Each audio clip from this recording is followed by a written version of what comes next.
see their screen and. It's not right now, but it will be. Oh, yes, it is. Is that automatically?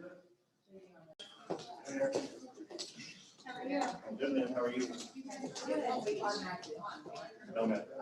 Only for part of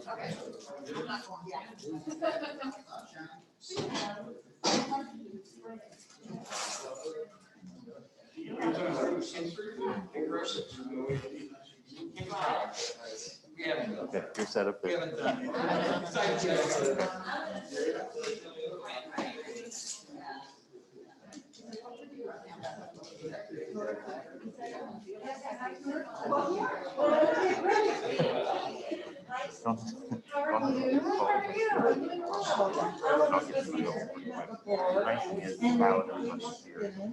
He's always just now, and I just wanted to say he's been a great resource and a great reassurance to me. So I was concerned about it. Did you explain to me?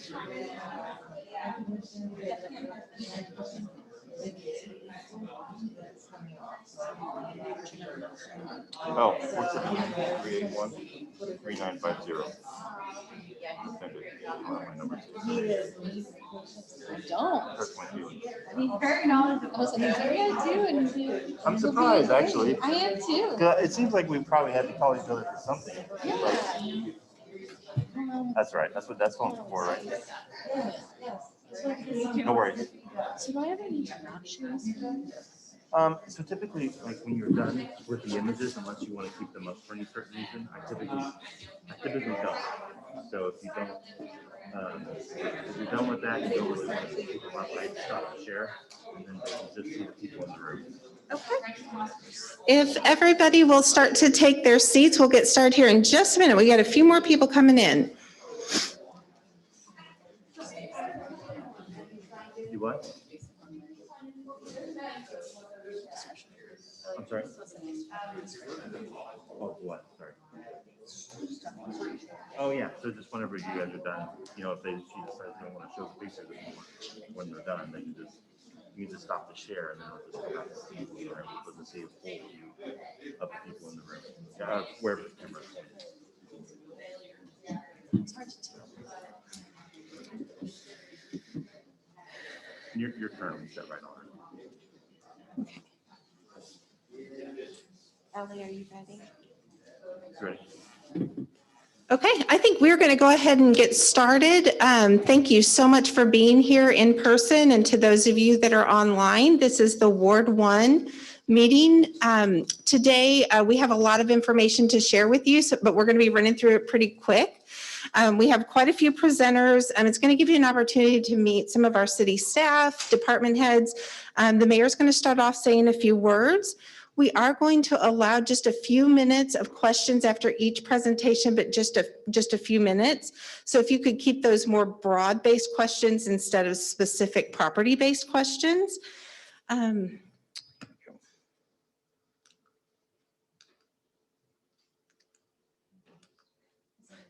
No. Can you advance it? There you go.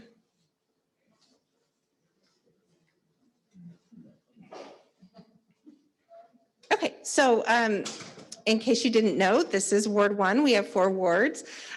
This is a map of the Ward 1 that a lot of you are reside in or work in. This area is bounded to the west by North Walton and to the south by Central Avenue. Ellie, if you'll go ahead and, I don't think there we go. So here's a quick look at our agenda and who our speakers are today. I forgot to introduce myself. My name is Shelley Kerr. I'm the Comprehensive Planning Manager for the city and the Planning Department. Mayor Orman is going to speak for a few minutes. We also have our Communications Director, Debbie Griffin, who will be speaking. We'll talk a little bit about code enforcement with Troy Davis, one of our code enforcement officers. Police Chief John Simpson will be talking about public safety. Fire Chief Brent Boydston will be talking about the fire department. Dennis Burge is our transportation director, and we'll be talking about our streets and roads. And then Travis Matlock is our Electric Utilities Director, will be talking about the electric department. David Wright is our Parks and Recreation Director, talking about parks.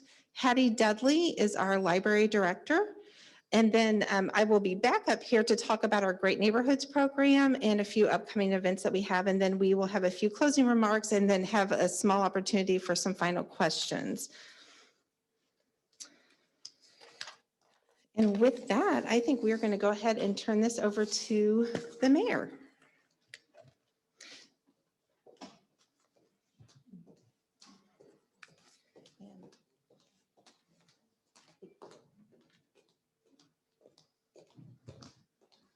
Thanks, Shelley. And I just want to welcome everybody and thank you for taking time out of your day. We enjoy being able to provide these neighborhood meetings because I think if you talk to any of our city staff, they're very solutions-based. And a lot of times those solutions come from you, from those members in our community when you have a problem. And so that's what we're here to do today is present information to give you a better overview of the city and the different departments within the city, but we also will take questions from you and try to answer those questions. I will say we'll have a little bit of limited time on questions, but as each department speaks, we're gonna ask them after they speak and we take what questions we can.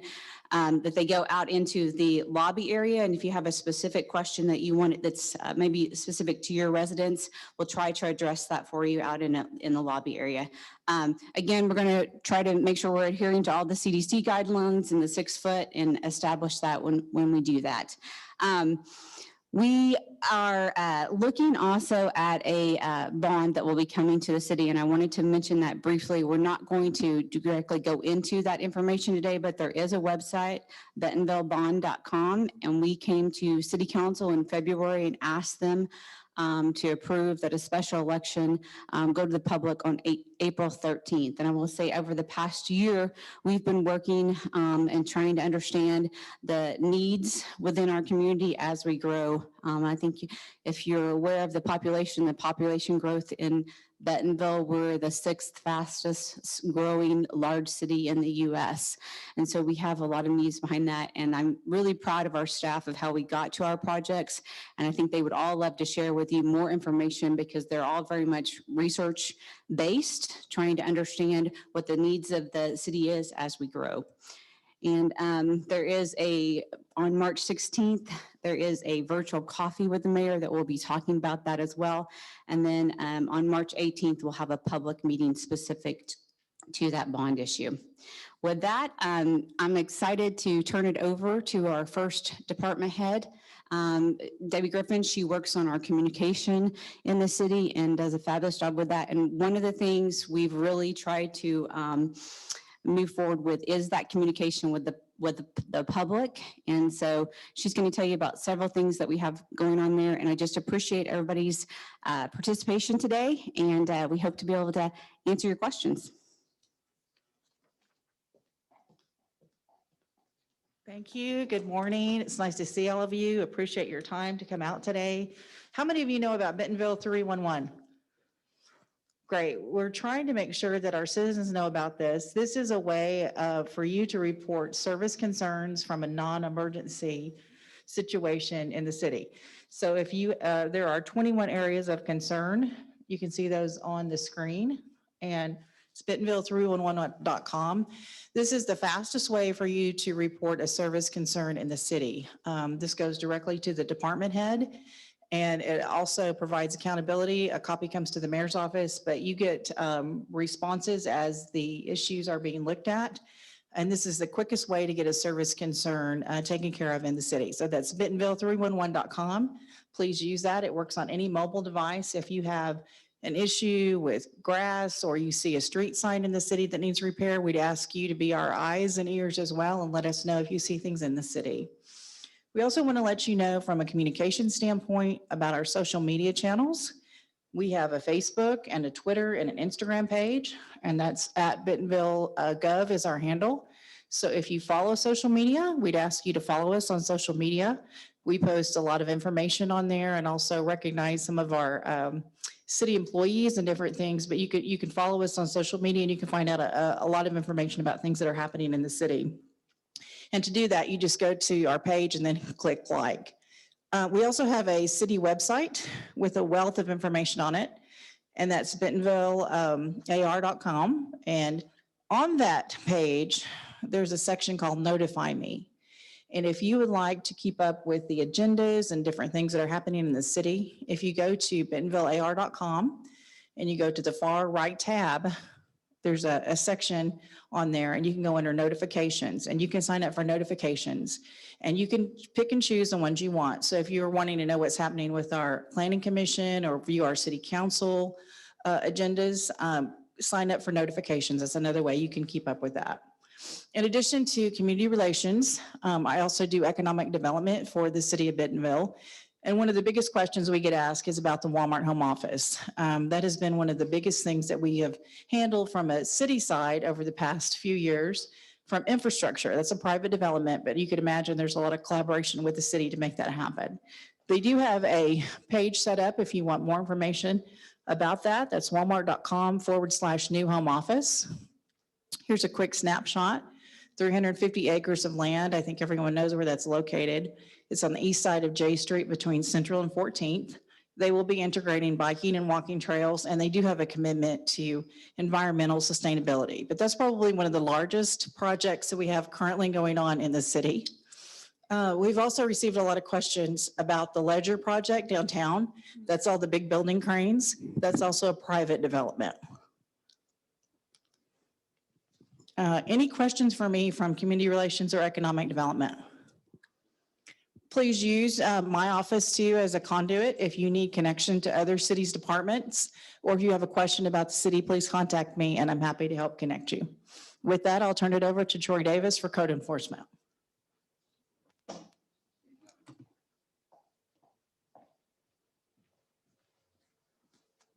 Good morning. I first have to say thank you to whoever scheduled this meeting today and not 2 weeks ago. So good job on whoever did that, because 2 weeks ago it would have been tough to get here. My name is Troy Davis. I'm one of the 2 code enforcement officers for the city of Bentonville. Get my notes straight here. Officer Darren Warren and myself cover this entire city in regards to property maintenance code issues, some zoning code, and some subdivision and/or development codes. We're housed within the planning department with the city. We're in the city hall in the downtown area. And first, I'd like to talk a little bit about the city of Bentonville and the growth. You know, obviously, we're growing immensely. Just a little point of fact here: in 1890, the census shows the city of Bentonville as a whole 1,677 people. 1990, 11,257 people. So we grew 10,000 people in 100 years. Estimate in 2019 is 54,909.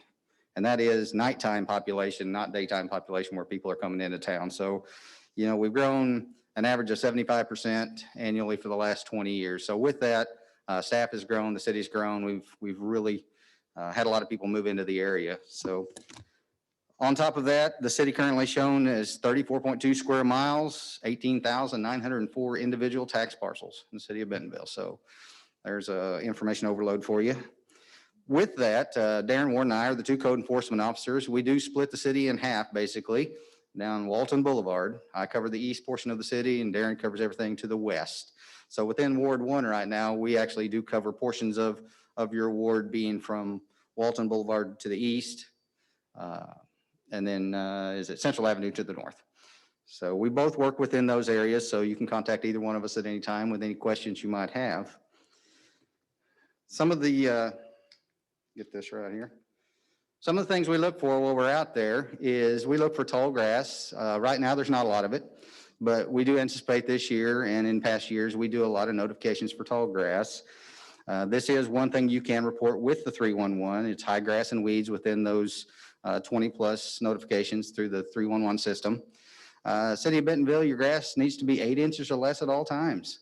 If it gets over 8 inches, it's probably more work than you want to tackle. So be sure and keep it down there within reason. Now that's all properties in the city of Bentonville outside of agricultural. Now, if you're growing a wheat field or grass field or something like that, bean sprouts, you are exempt from the 8 inches, but this is your private property. And I should back up just a minute. govern, I guess you might say, private properties. Now, if there's something within the public parks, need to talk to David and his group, or if it's in the public right of way, we don't write speeding tickets. We don't do jaywalking, things like that. We will take care of the private property. So again, the tall grass up to the roadway in front of your residence or your property needs to be maintained to 8 inches or less.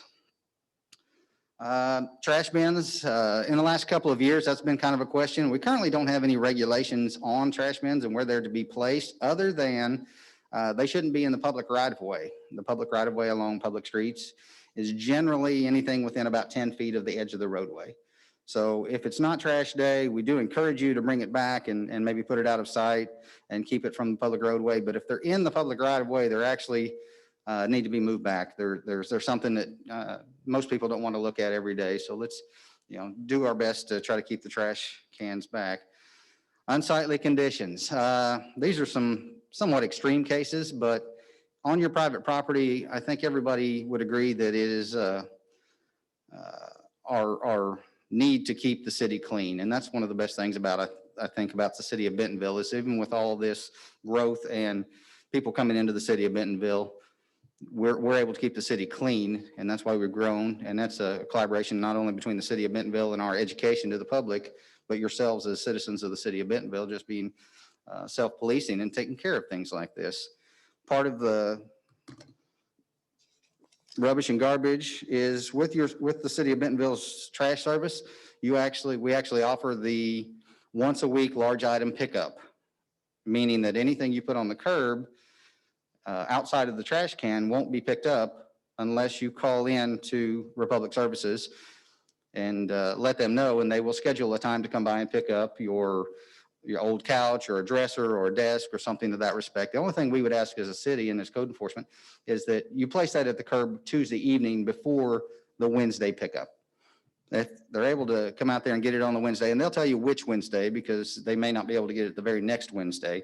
It may be a Wednesday or two later, but that is a part of your trash service. And so if you want to take advantage of that, I have several door hangers that we place on doorways to help educate everybody out there as far as that service. So that again is one of the 311 concerns. So if your neighbor puts something out and it's there for a couple of weeks, feel free to go online and send us a quick blurb and an address and maybe even a picture that you might be able to upload. And Officer Warner or I will go out and take a look at the situation and notify that person. And what we really try to do is we're trying to educate everyone as to the options you have within the city and to keep things clean and maintained. Another situation is abandoned vehicles, again, on private property. Now, if there's something out in the roadway, you will still need to contact PD, but you can still put that into the 311 system, and we will route that to the appropriate group over there within PD. But if a vehicle is inoperable, if it's in parts and pieces, either we can maintain this under the vehicle not operating provision within the codes, or we can just call it an unsightly conditions and make sure that gets taken care of. Vehicles really are required to be, if they're inoperable, put inside the garage or covered in some way and not out in the open in major state of disrepair. And as I said earlier, Darren and I, we do regular patrols. We drive around, we see things. We try to act upon those things as soon as we see them and or put them in our system. Now, if we're not able to resolve these situations right on site, we do send letters. We do have a process by which we'll notify the property owner. They may or may not be local. Their notification gives them an appropriate amount of time to understand the code, call us with any questions they might have about the code, and then remediate any violations that they might have. So we do have a process we go through and give them an appropriate time frame. And afterwards, we do have the opportunity, or the option, I suppose you might say, to write the citation and put them in front of the judge, and then they can explain to the judge the situation, and further action is taken through the courts. It's not our preferred method. We'd rather come out and have a conversation on the porch and understand the codes. There are a lot of them in the city of Bentonville, as there are most municipalities, but once you understand the code and you understand where it comes from, and it is a law within the city of Bentonville, it makes it a little easier to conform with that and then educate your neighbors. And that's really what the city of Bentonville trying to promote is not a hard and heavy enforcement, more education of the codes so that we can all keep the city clean and inviting and maybe put another, 10 or 20,000 people in here the next couple of years. we definitely have the resources for that, I think. So, but we're trying to keep up. One of the other things I put on here real quick is our sign ordinance. We do try to review the sign ordinance regular. We do and keep things in compliance. Feather flags you'll see in the blue, those are actually part of our prohibited signs. And part of keeping the city clean is to make sure the signs are within the sign code and ordinance and regulations, and you don't have just willy-nilly signs and balloons and things like this. It makes the city cleaner in appearance, and they kind of lose their effectiveness, I think, after you have so many along the same roadway.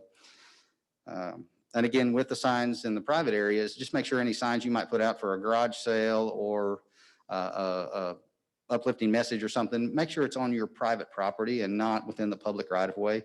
Certain maintenance issues may need to take place out in the right of way, and that's actually for the city's area to maintain things. With that, and I kind of went through it really quickly, I do apologize, but if you have any questions for me, I'd be glad to answer them at this time.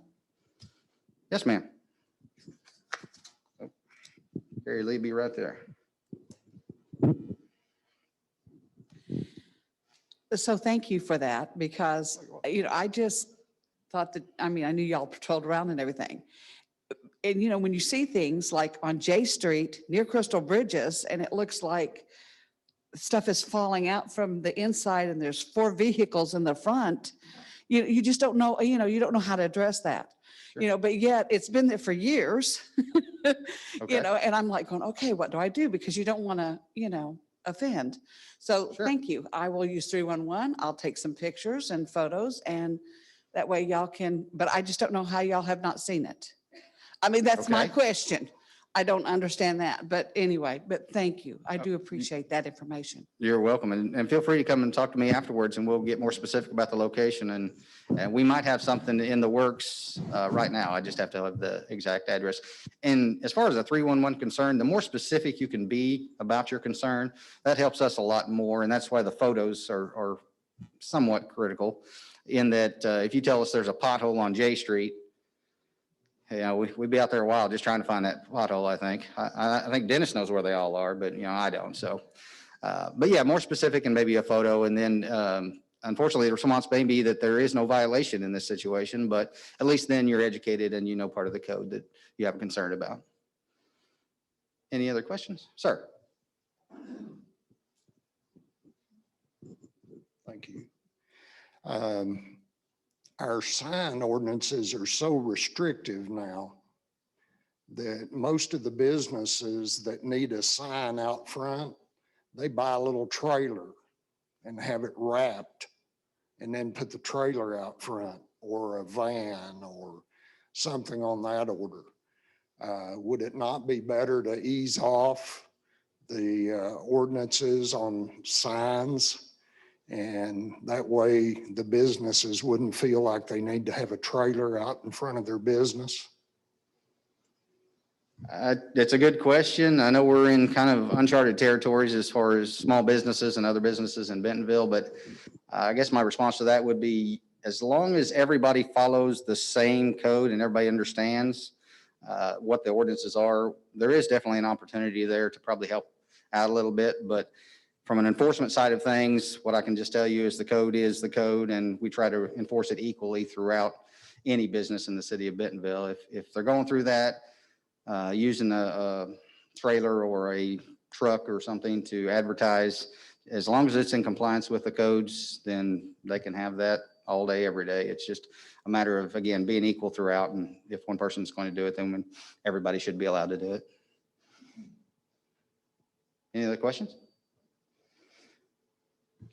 Thank you for your time. And I think next is Chief John Simpson. Chief, thank you.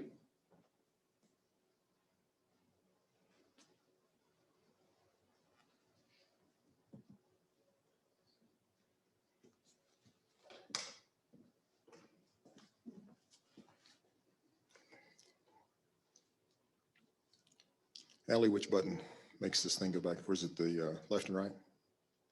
Or are you doing it? Oh, you're doing it. I need to do the button. All right. Perfect. Thank you.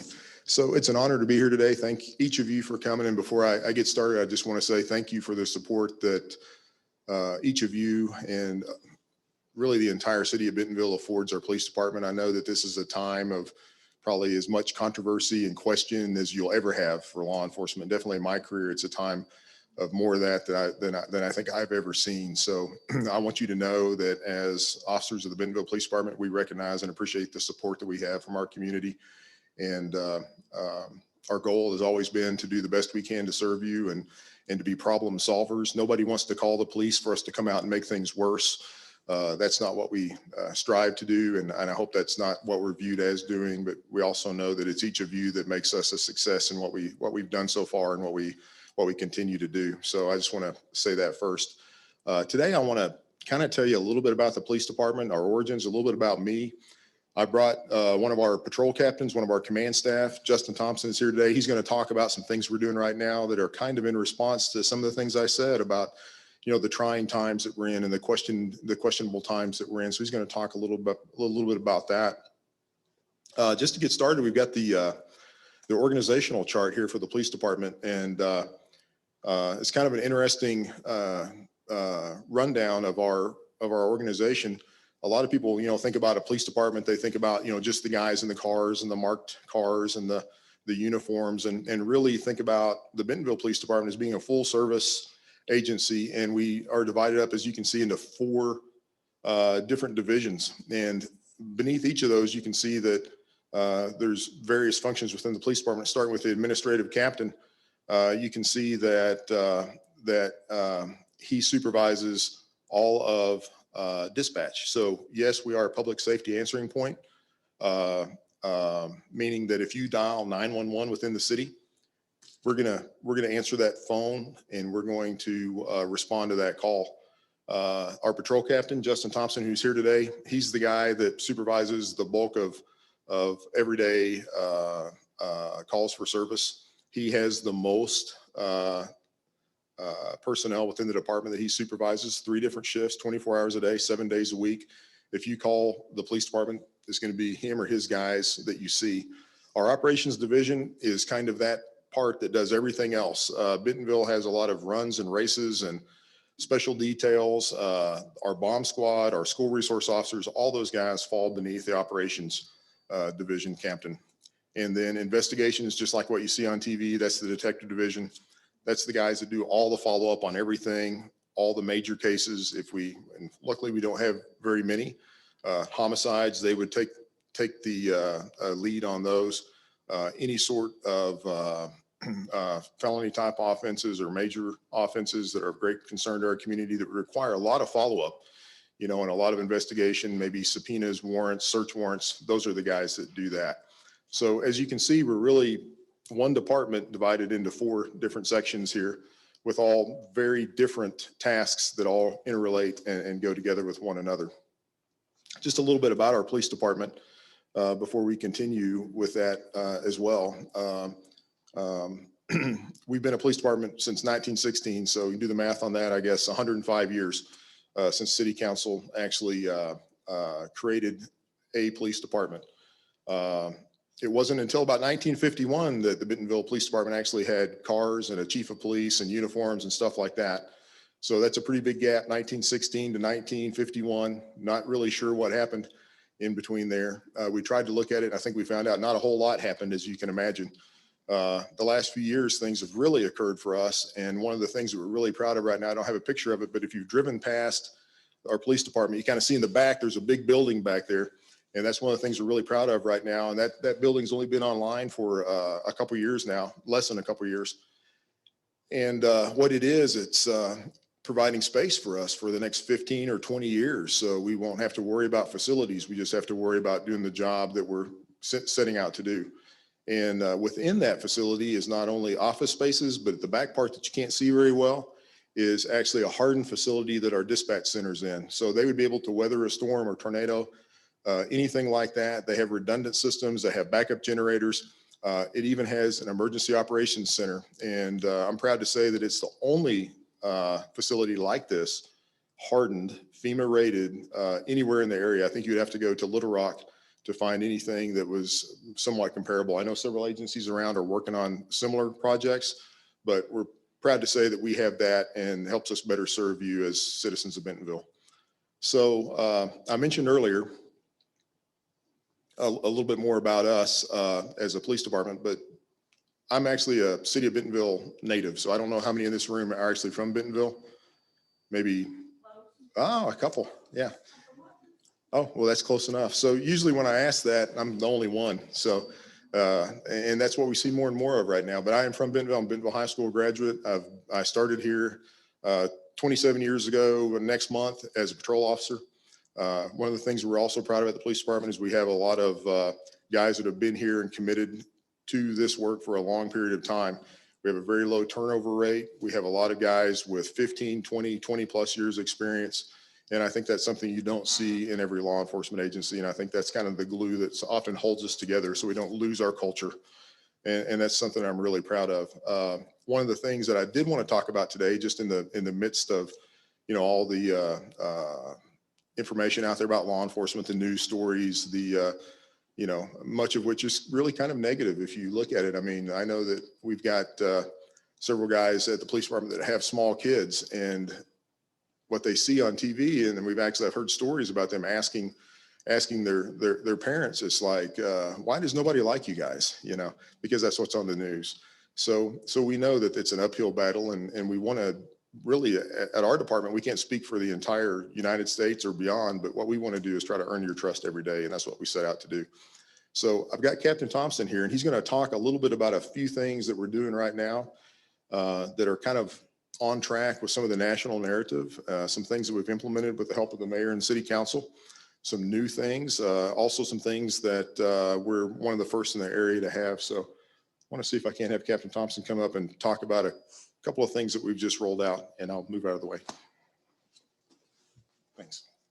Good morning. Like I said, my name is Justin Thompson. I'm the patrol captain for the Bentonville Police Department. I've been here for about 19 years now. And like the chart shows, we got 84 officers in the police department. A little over half of those are in patrol. So that's who you're most likely going to come in contact with if you have to call the police for whatever reason to file a report. If you happen to get pulled over for whatever reason, it's probably going to be one of the guys in the marked cars and the uniforms. And so that's kind of who I oversee. So the main thing is just kind of give you guys a face that you know and familiar with, and come up and get a card from me if you need to. If there's ever anything that you guys, would like to talk more about, or weren't happy, or you were happy, or whichever by the response you got, please let us know that. And just to go on about what Chief was just saying, that the biggest thing we've had roll out here in the last few months has been our body camera program. And so we have been one of the first large departments in the area to push these things out to all our officers. And I think we got 60 of them initially. So that pretty much takes care of everybody in patrol. Really, most of the call taking officers are going to be wearing body cameras at this time, whether it's the traffic units or the patrol guys or any of those type people. So that just gives us another point of view, another thing to look at. If there are complaints or questions or whatever, we have that out there. Now, we've had the dash cameras in the cars since 2005, I think, is when we started putting those in. But now each officer will also have that camera, and it's pretty noticeable. You're going to see it right there on their chest or on their pocket where they're wearing it. But it's a great tool. It was, definitely time to get that done, and we're thankful that we're able to do it. And it's already paid dividends, I think, for some of the evidence that is captured. So we've got that going. That's probably the biggest thing. That's a very expensive, obviously, item, and a lot of issues with it as far as storage and everything else, but we're working through those, and we're glad to have that. And I think that helps us serve you guys even better. So if anybody has any questions about the patrol function, please let me know now, or yes, sir. Question. I don't know if patrol going for what. I heard in Martin Luther King school exit time, the traffic is unbelievable. I mean, it's a dead standstill, and this issue has been raised several times, but nothing has changed. Mm-hmm. Yeah, I mean, that's a lot of those school areas, obviously with the increased population, increased enrollment in schools, that increases the traffic. A lot of those streets are still made for the way the school was.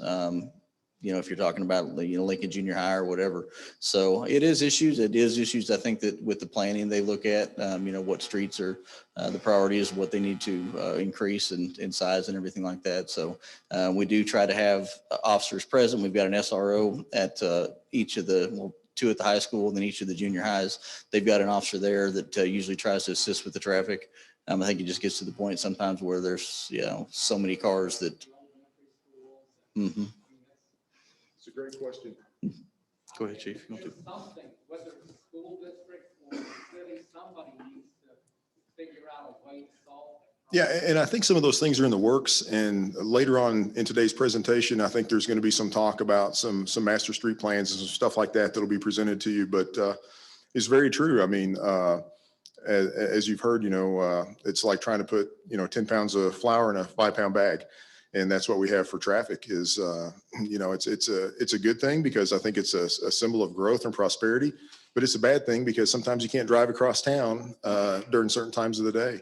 So we definitely feel your pain on that. No, as a police department that we do, and for a number of reasons, not just traffic, we do have guys out at every school every morning. They're somewhere out there to respond to, any sort of threat they may have, to help with traffic or accidents. In some cases, we actually direct traffic. Obviously, we try not to stand out in the road and be a traffic signal if we can help it, but many times we do at several of the schools. But your question is a good one, and it's one that just because of growth and infrastructure and streets that probably don't have an immediate answer for. I certainly wish that we did. Did we have another slide up there? I think we had maybe one more. Not a whole lot to it. It's just a little call for service thing for your ward. And the thing that I would bring up real quick that you might find interest in, it's the little heat map thing, Allie, I think. John, I'm sorry to interrupt you, but I'm Yes, sir. follow up on his question Oh, on you the bet. schools. You bet. Do all schools have the same, they don't all have the same start time and They don't. They do not. And, that's something that we provide a little bit of input with.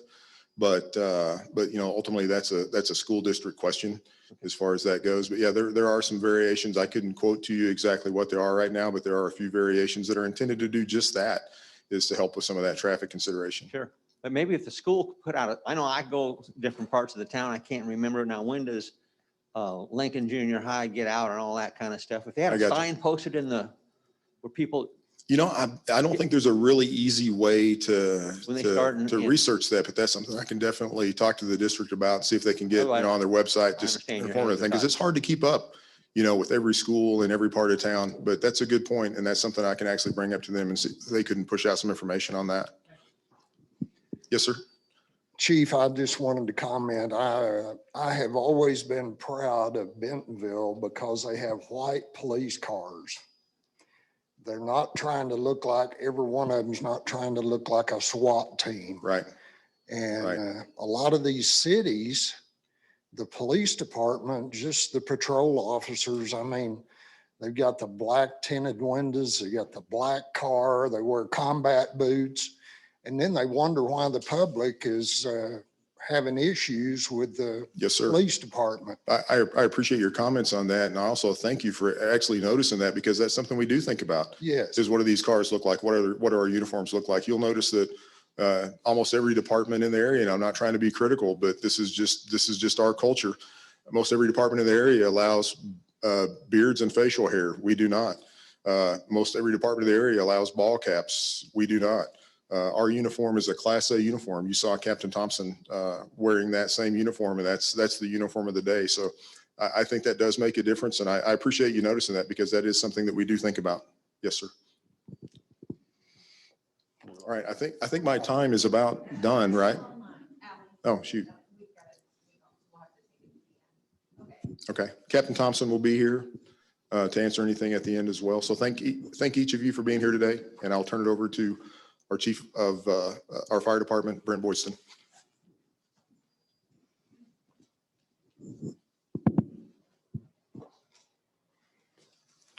Good morning.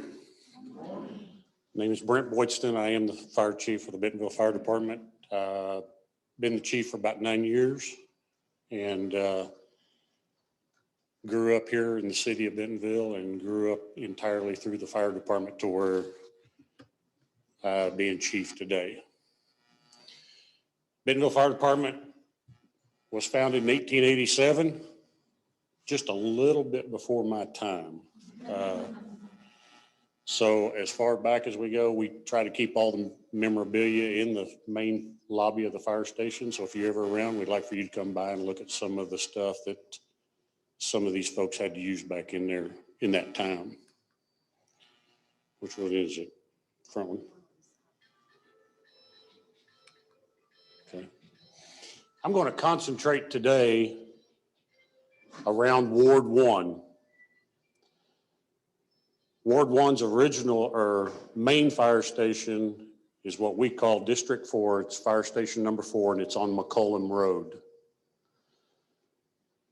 When you're with the fire department, you have to have other stations complement the main one that's in that district. So we'll start out with Station 1, which is the main fire station downtown on the corner of 8th and A. It carries the majority of equipment. We have more people there that can actually operate more equipment than we do at the outlying stations, as in Station 4. You see a big long list of other items that are housed at the flagship station. Here's the station that serves your district. It's manned 3 to 4 daily. Opened it up in 2001. If you're ever in the area, stop by, introduce yourself, let the guys introduce them to you. And if you ever have any questions, they're there also. Once that station goes out on an emergency, there might not be anybody there, but generally they are around the station. These are some of our 2020 numbers. 2020 was a record year for us. Like everybody's already said, the city is growing. We're not getting any smaller. And it showed in our numbers that we had. One of our biggest increases in numbers last year were bike accidents. We have a lot of trails and people getting out from COVID. How do we work? We have 3 shifts. They work 24 on and 48 off. Every shift has a battalion chief. Every substation has a captain. They're responsible for those substations. The battalion chief is responsible for the entire shift. We have a deputy chief of operations, and we also have a deputy chief over EMS. EMS is about 75 to 80% of our business. So having somebody taking care, we have to order our own supplies, medications, and all that is a full-time job for him also. What do? It's more than putting the red stuff on the wet stuff and running an ambulance service. We have confined space. That's the far up left-hand corner. And also underneath that, we have a swift water team. We do have a boat. We've had to deploy it quite a few times. The other one's structural collapse. And the one down the far corner is probably high winds or tornado came through a few years ago. High angle rescue is a big one for us, as if you drive around downtown, looks like the scenic picture of Bentonville now is cranes. We have to be prepared once that guy gets up there, and the one you see up in the far right-hand corner, that gentleman did have a heart attack. Well, you can't make him climb all them stairs coming down. So we have to be prepared to go up there and get him out of there. Plane crashes. Bentonville Airport's getting real busy. We don't have a lot of plane crashes, but we have to be prepared for that. Auto accidents, extrication. Also, as you see on the bottom left-hand corner, we have a full service hazardous materials team. Special response vehicles. They have been excellent for us, and we've expanded a little bit into it. Our ambulances can't get up and down the trails, so we had to come up with a piece of equipment that will allow us to get to the trails, down the trails, to get to the patient, and then get them back out where we can get them in an ambulance and transported to a hospital. The red one up in the left-hand corner is actually an ambulance. It has a full-size cot in the back, got all the equipment to go along with it. The right-hand side one is the one we use for the mountain biking trails. We can't haul a patient with it, but we can access that patient a whole lot faster up over the terrain to get to them. And the other one is can also transport a patient out, but it's also got some water on it. So if there's a brush fire out on the trail somewhere, we don't have to foot it in, we can drive into it. We have a bike team with all of our big, large events. We like to get out, get into the public. We can access people in larger crowds, First Fridays, BFF. We can access them faster, and then we can direct the ambulance from there, which was the best way to come in to help them out also. As the mayor said, we're going to ask the public for an extension of a bond. We're getting to the point at the fire department where we need to be able to have access to a facility to keep our people trained up to the top level that we can. Right now, when we are looking at trying to get new people or our younger people in to a structure, show them how fire reacts, go through the smoke and all that, we have to wait for somebody to give us a house that they want to tear down, and then we have to burn it down. Of course, not too many people like the smoke after we burn it down.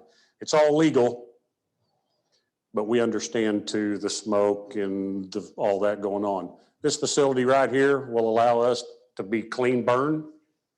We can go in there, fill it up with smoke, produce the heat with propane, and it allows us to train our folks all the time without having to wait until somebody gives us a house. We would ask you for your support on that. The other thing, our communications, as the city grows, our buildings are getting a little bigger. Our communication has reached its life expectancy. About 15 years is about what a radio system lasts. We need to get to the next level, which the FCC calls Project 25. It's a interoperability system. The county, Rogers, have all gone to that system. And for us to work with them and them work with us, we ask for your support on that bond initiative also. Here's some fire pictures that we do have.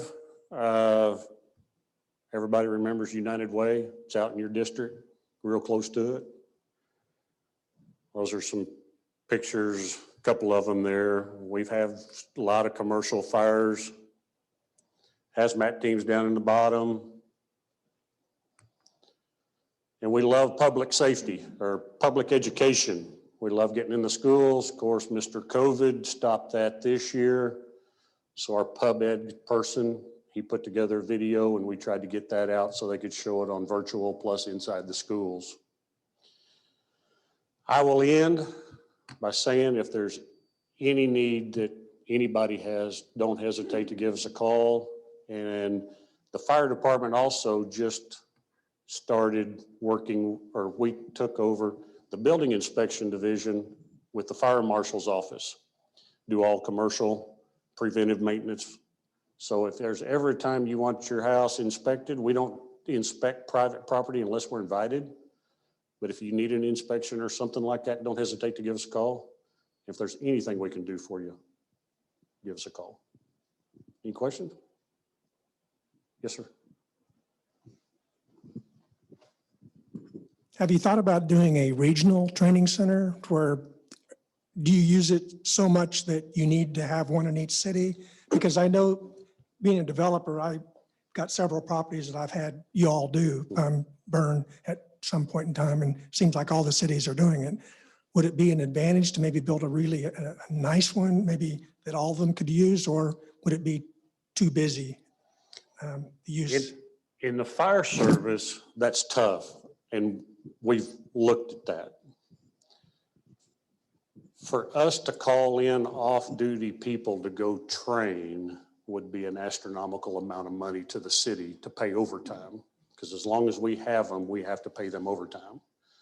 So if I take the people that are protecting, the guys that are protecting your ward, take their fire truck, and I have to run them down to Springdale to train, it takes them out of the city and it takes the equipment out of the city. So that's why the cities put their own training facility for fire in their cities, is to keep the resources in the city in the case they are needed. Brent, could you add to that too, the surrounding cities that already have existing Yes, facilities? Bella Vista's in the process right now, putting theirs up. They got a bond issue, I think it was last year, was it? I think it was, a year before maybe. They're in the process of adding or rebuilding a station and adding a training center for them. Rogers has put theirs up, Springdale, Fayetteville. They've all put their own up. It goes into another aspect too. It really helps us with our insurance ISO rating. We are a class 2 city. It's 1 to 10, 10 being the worst, 1 being the best. We are able, that will help us get to the point where we can become a class 1 city. Everybody along the 540 or the 49 corridor now are class 1 except us in Bella Vista. And I will be here to answer any more questions. Sorry, Shirley. You're good. Thank you.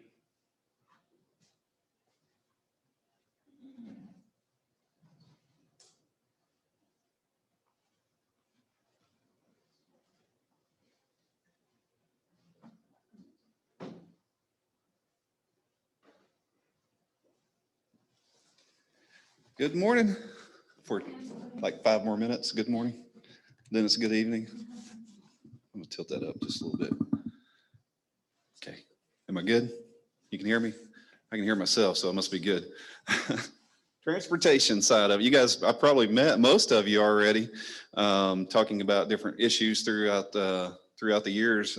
Transportation, as you probably know now, we are an umbrella of street, airport, engineering. So we deal with large scale development.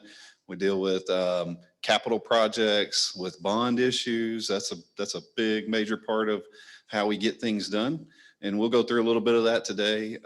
We have a city engineer, Dan Weiss, that is over the engineering department. We have a street manager, Tony Davis, who is over the street department. And we kind of all work together when it comes to capital projects and spending those bond funds. We use all of our staff for that. Recently, I'll show you some projects in your area. I want to give this a shot. Oh, look at that. That's good. Or street improvements in your area that Ward 1, at least I think I hit it right on all these Ward 1s. This may be on the borderline of Ward 1 or a separate ward here, but this is our most recent project that went to bid and was awarded in the last council. Not the entire project there, but this 8th Street extension here. You can't see my pointer. Yeah, Allie's got it there. So from I-49, where RDOT project left off 8th Street, it just kind of falls off out there. It's 20 feet up high, you know, in NWAC's campus. So we're going to tie onto that, extend it over to Water Tower Road. We'll build that roundabout. We'll make the connections to Water Tower Road. That's phase 1. That's what just got approved. The actual improvements to Water Tower Road is not approved yet. We're still working on, we haven't bid it out yet. We still have utilities to move out of the way. We have RDOT permits to get in hand for improving the intersection at 102. And we're working with the City of Rogers to acquire land from the railroad company. So when all that comes together, we're going to work on utility relocation until all of those permits come into place, and then we'll be able to bid out the second portion of that and finish that. That is a bond project from what we currently have now. So that is a project there. You'll see Northwest 3rd project where we're adding a signal at that location at Walton and Northwest 3rd.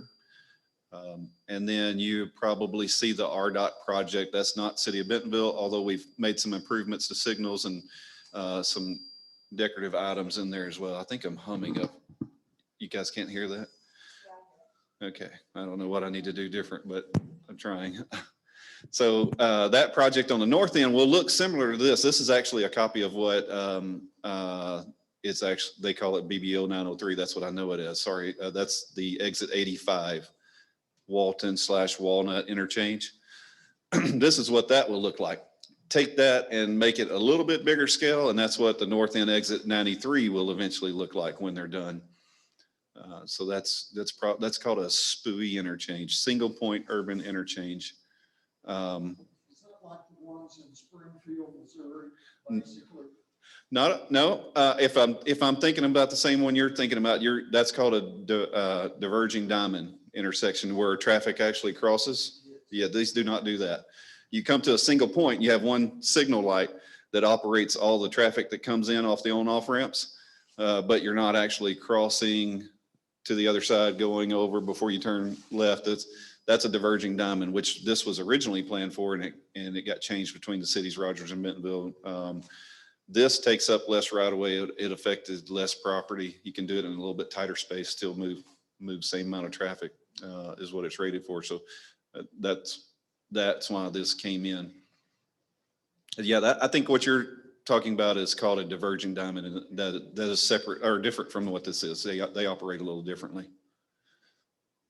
SPUI interchange. So you have this, you'll have a signal at Moberly, and then you'll have a signal over on 46th and Rogers. And other than that, you'll have one signal right in the center of this, underneath the bridge, where everybody will come in. Your on-off ramps will come in. And then the big change there is you're going to have a boulevard section through there, as also it looks like it's going to be 3 lanes each direction. So they're for a little short period of time. So you're widening out quite a bit as well. Did they build the bridges on 49 long enough this time? That's what this project was for, was to expand the bridge and raise the bridge, actually, because if you put signals under there, you've got to raise, I think they had to raise that bridge 5 feet to be able to get the signals under there to operate the SPUI. Oh, gotcha. Okay, sorry. Yeah, the question was, did they have to raise the bridge or lengthen the bridge with that project? Yes, they did. I think they did both, lengthen it as well as raise the bridge and elevation. So noticing all of these that we have going on in your area, we also have been updating our master street plan. We finished that map, and we finished the typical sections that we want to go along with that map. We took it to council, got approved, and as of this week, when you go to our GIS system, you click on master street plan, the new master street plan comes up. We hired Garver engineers to go through this process with us. And what they did is looking at what we have now. We have current population, we guesstimate that to be around 51,000. And the Northwest Arkansas Regional Planning Commission has guesstimated our population to be above 100,000 by 2040. So what we challenged Garver with was estimate out to 2040 on our traffic and see what we have now, estimate out to 2040, what improvements do we need to make throughout that to keep up with that increase in volume of traffic. And of course, what we found out, or what we already knew, and that is pre-COVID conditions anyway, our traffic doubles during the daytime hours. There's more people driving in to the city to work. So our population doesn't give us a true snapshot of what our traffic is. From 7 to 5, it really increases quite a bit, as you probably could tell if you're driving out there. Good thing about that is it was anyway pre-COVID very consistent. 7 o'clock traffic coming in, 5 o'clock traffic going out, and then your lunchtime traffic was a little more sporadic, but those became very consistent. So we are able to time our signals to help out with that direction of flow in the mornings and the opposite direction of flow in the evenings. So it being consistent like that helps us to tweak those timing issues and hopefully move more traffic. All of those increase in volume, it drags our level of service down, which we'll get into here in a minute, but those are large projects. As you guys seen, our street department fund we couldn't afford to do those. We would save for 20 years to be able to do one project. So that's when we rely on the bond projects to be able to do that. And as Garver went through this, here's an example of some of the things that you may have seen already. We brought before a couple of public meetings, some virtual, some in person. This is just traffic counts. We'll take a little closer look so you can see that. At Rainbow Curve area, there's the top number in each one of these green boxes is what we are now, or what we think we were. We had some counts all the way from 2018 up to 2020. We call that a 2018 number because of that. The bottom number is where we think we will be at traffic-wise, average daily traffic in 2040. So you can see some of these, especially at the very bottom, there's 24,000 on Highway 12, which is actually not a highway in that location anymore. Now the city owns that little piece there between I Street and Rainbow Curve. 24,000 cars a day right now. And we anticipate that to be 46,000, or if you go with the other count, 29,000 and 55,000. So there's big increase in traffic. We looked at level of service. What is your level of service today? We wanted to pull all of this data together that we could to present to the public. And level of service today, if you're looking at, it goes from A to F. A, of course, being the best we can do. You're not waiting at all. You're able to flow right through. And F is you're making it through, but you're really mad by the time you get through. So you're waiting a lot, or you're having to take a detour or something. And we have level of F service in some of on our existing traffic. This is existing traffic here that gives us those oranges and reds as the colors that you really don't want to see, or you want to make improvements to. And then we asked Garver to go ahead and predict out, run your modeling system, show us what that level of service comes up to be in 2040 if we do nothing. And you can see almost all of it turns red. The dots in there are the intersections. Those are what really increase in level of service failures. So that's what we're trying to avoid. And that's what we went on to ask Garver to do, is from those level of service, from traffic volume, and then from comments that we get back from the public. Let's develop a plan to move forward, and what projects do we need to get into. And I probably need to speed this up a little bit. But your comments came back. We put that on a heat map, and all of you said Rainbow Curve needs to be improved. So that one really shows up like a light bulb there. And that matches all of our other data with the traffic. That matches our data there with the level of service. And so crash data is also a part of that too, that you didn't see on there, but crash data was taken. I think this is one of our highest intersections for accidents. So definitely that makes our list of needing some improvements. We have an additional right turn lane coming in with the improvements that RDOT is doing to the exit 85. We were able to work that in with them doing the additional right turn for eastbound Highway 12 or Airport Boulevard. So that'll be improved. But then it really needs other improvements too. What we did was, after we got our master street plan done, after we've got all this data collected, we looked at our arterial streets. Arterial streets are your larger streets. They're the 5-lane roads, the boulevards. They're going to move all the bulk of your traffic. Then we looked at our collector streets. Collectors will feed to the arterials, and then locals feed to the collectors is how you would really like ideally for all of that to work. So we looked at arterial and collector only on this one. And then we also looked at intersection improvements. And we asked Garver to narrow that down to 10 projects for the streets, arterial and collector each, and then 15 for the intersections. And to help them, we put together a steering committee along the way of public, of some staff, and we developed a prioritization list. So we ranked them, these projects, so that it would help us moving forward with how to best spend you guys' money if given the opportunity. And what they came up with was an overall view to show you something like this: the reds being our arterial section, the blues being collector, and the orange dots being intersection improvements needed. And that should, if you overlaid that, might line up pretty good with those level of services that were Fs and Ds, and it'll help improve that and set us up for the 2040 increase in population, or increase in traffic, I should say. To break that down for you, these are the arterial sections that they ranked for us as being the most needed for improvements. I'll give you a second to go through those: Southwest A, Moberly, Water Tower, J Street, 28th Street. And you might say water tower's already being done. The improvement they come up with was the extension of water tower north to Battlefield. Is the piece that they're talking about there. Greenhouse Road, Tiger Boulevard overpass, that's one that's in your guys' ward, I think, or close to.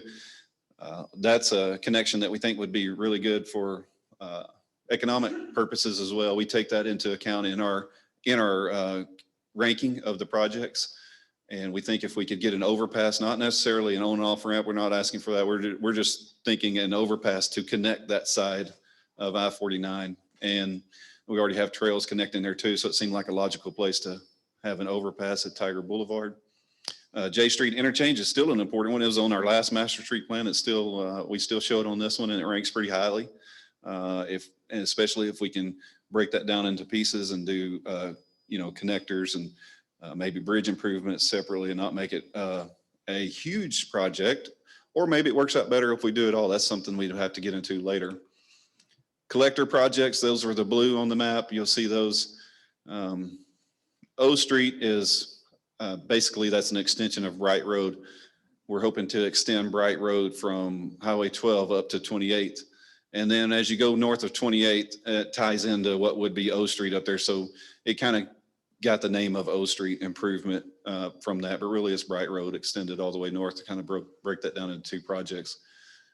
A Street, McCullum Drive, Gator Boulevard, connecting that all over to Morningstar, Redbud Connection, Medical Center Parkway, East Battlefield, and Townview Road. We just finished improvement at Townview Road, taking the 1-lane bridge out and putting in a box culvert that would allow 2-lane traffic. But this study shows that the roadway itself needs to be expanded. And then here's all the intersection improvements. This is not a complete list of every improvement that they showed us, but we had to narrow it down a little bit. You could go on for a long time and have a huge list of this, but we wanted to limit it to 10 of each and then 15 of the intersections. So here's your intersections. You'll notice those follow a lot of Southwest 14th or Southwest Regional Airport Boulevard, where the majority of your traffic is. And most of what you can do there is, as you guys probably already commented, was add right turn lanes or add an additional left turn lane. That's what a lot of these improvements would be. That way you reduce your stacking queue length is what they call it. But if you can get your right turners over there in a separated lane to themselves or a left turners separated lane to themselves, then they're not holding up the rest of the traffic that needs to move forward. So you look back at that map overall, and it's kind of spread out all over the city limits here as you look at it, but we're trying to tackle as much of the need as possible in as a responsible way as we could. So that's what our potential project list looks like, as a really fast run through it anyway. Yes. Are you guys planning on putting a safe way to cross Walton, like with that 8th Street Park or anything, so you can get across like on a bike or walking? So we have a 8th Street project that's being designed now. Actually, we're about done that. Rich was asking me about this the other day on email. The design is almost complete. But yes, we are improving that intersection of Walton and 8th Street. That is a skewed intersection. So if you're crossing Walton, you have longer to cross because it's not crossing at a 90. So you have a longer time to get across there. So that makes that crossing very difficult. Well, we're going to do the best we can with timing our signal. We're going to put, crosswalks in there, and we're going to have some refuge islands on each side that hopefully will shorten the distance you have to cross. So we're going to do all we can with that improvement, but the alignment, the geometry of that intersection makes it a little challenging. But that project, 8th Street project, goes from Southwest I over to J Street, and that'll address that intersection that you're talking about. No, we don't. We do. Okay. Yes. Yeah. We do not have that. A tunnel, I won't say is impossible in there, but there is a ton of underground utilities. We've kind of looked at that a little bit. And there's some underground springs in that area as well that we've run into with utility work. So it makes that a very challenging, and it would be really costly as well too. I know we're talking about lives when you start saying that, but at some point we have to look at cost as well. But that was some of the challenges that you come into with that, as well as how long that tunnel would be with a skewed intersection. And at some point on the length of a tunnel, you don't feel safe if you're a pedestrian crossing those, is what the literature tells me and what people tell me. If we light all our tunnels, David does a good job of that. He keeps lighting on all those, but that was another topic of conversation, was how long some of that tunnel would have to be if you had one under there.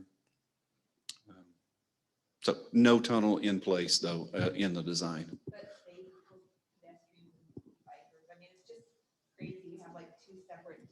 Yeah.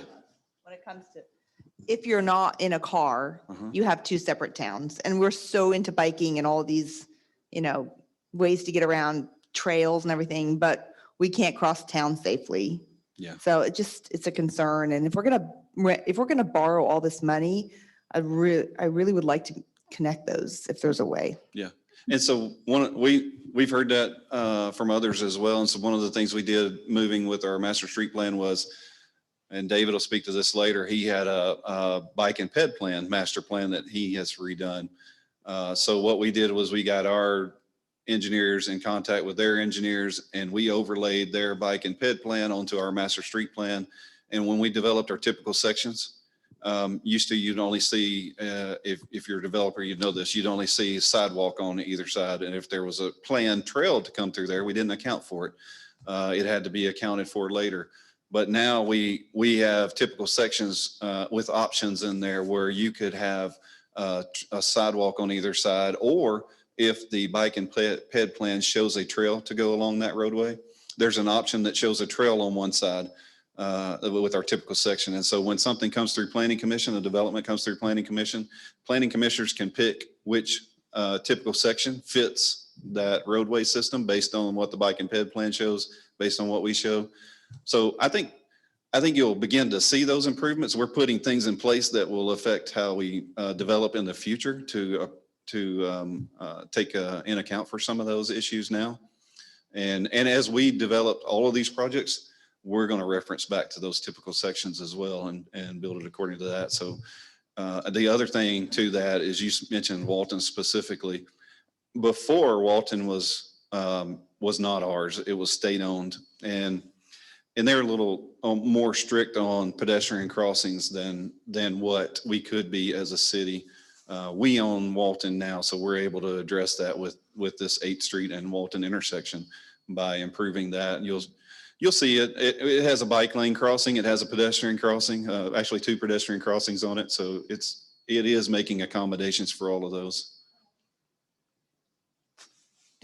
Do we still have time for questions? I asked this man first, so. Mine's really short. You mentioned the 8th Street improvement from Southwest I to J. Does it not go to Moberly? The total improvement goes to Moberly, but there's this big development that has come in right there from J Street to Moberly. And they will be constructing the improvements through that area since they're developing both sides of the road. So that took the burden off of our cost of improvement through that area. And we shortened our project to J Street. We're in contact with them, coordination with them, and the 2 projects meet together at J Street. Yes. Since traffic is such an issue, I was hoping you would have quite a bit more time than you have. I'm excited because we are taking over the right-of-ways of some of those US highways, state highways by Rainbow Curve, because the highway department has proven many, many years that they're not capable of doing anything much in Northwest Arkansas. Yeah. The Northeast 2nd traffic has been ridiculously bad and high volume if Walmart's open. And, the reason why the square was designed for pedestrian. So all the school buses, all the semis that are going through downtown Bentonville, go down Northeast Second Street. East Central has been improved and is very nice, but the speed limit was lowered from 40 to 25.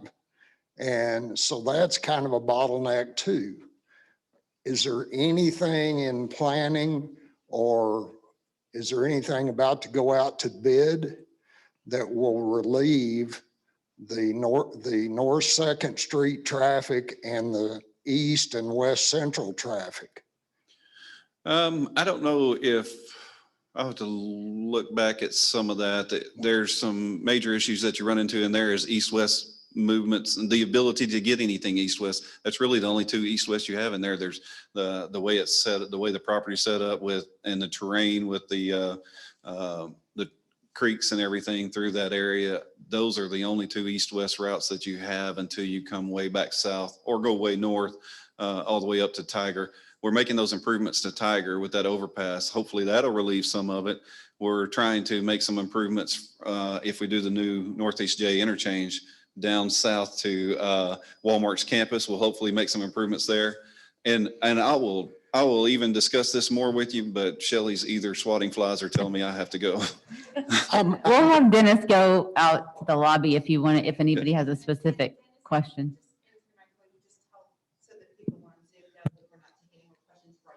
Okay, yes. The only other comment I have, if we need to get the highway department to do a loop between Bentonville and Centerton, where we'll have a loop around the entire city. Yeah, they're actually working on that. You know how they work it. It may be years out, but they're actually developing some concept plans with 3 different routes, and the cities have been looking at it. It ties in over to by XNA. Okay, and I'm told to let everybody on Zoom know that that was my last question. So everybody that's here in person, I'll wait outside if you have any more. Travis Matlock.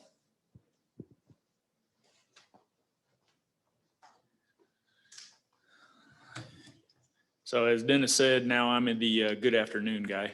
So good afternoon is cross noon. If you guys have heard me speak before at these things, I kind of hang to the 3 same topics that we always have. Streetlight outages, how to report those. That 311 that Debbie mentioned is the quickest and easiest way to report those streetlights. When that program went into effect in August of 18, the electric department became the highest user, the fastest user with all of the streetlight reportings. As of a couple weeks ago, we have addressed 768 of those open tickets and changed out and modified and upgraded the lights. Every time we go to a light to repair it, we upgrade it to an LED fixture to get it going. We have 75 of them that are currently open on that date. And the only reason they were open is because we hired a contractor to help us with those, and they blew through them so fast that we ran out of material. And we had to order more material. And much like all material across the nation, public street lighting material was a 4 to 8 week lead time, just depending on what you were ordering, just like with everything else. So as soon as those come in, we got a stack of work orders that we're going to start hammering through, getting those back down. So we'll be up around 1,000 here pretty quick. So by the time I talk to you guys again, we'll be well over 1,000 streetlights that will have been repaired. Not only with just repairing the 311 tickets, we are also going through the system and adding new streetlights. And we have a plan to light some of the major roads, Walton 102, that have never had lights on them before. We do have a plan, again, waiting on a lot of material and time to be able to get through there and upgrade those lights to add lights that are not there, upgrade existing lights to LED fixtures and get there through those.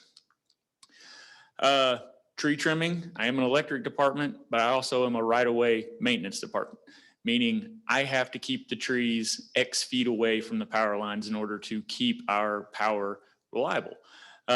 If you live within the city of Bentonville, our reliability is 99.998 something or other.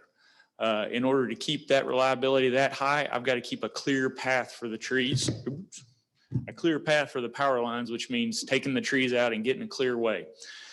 If you get a call from me that I have to trim a tree, it's not because I hate trees.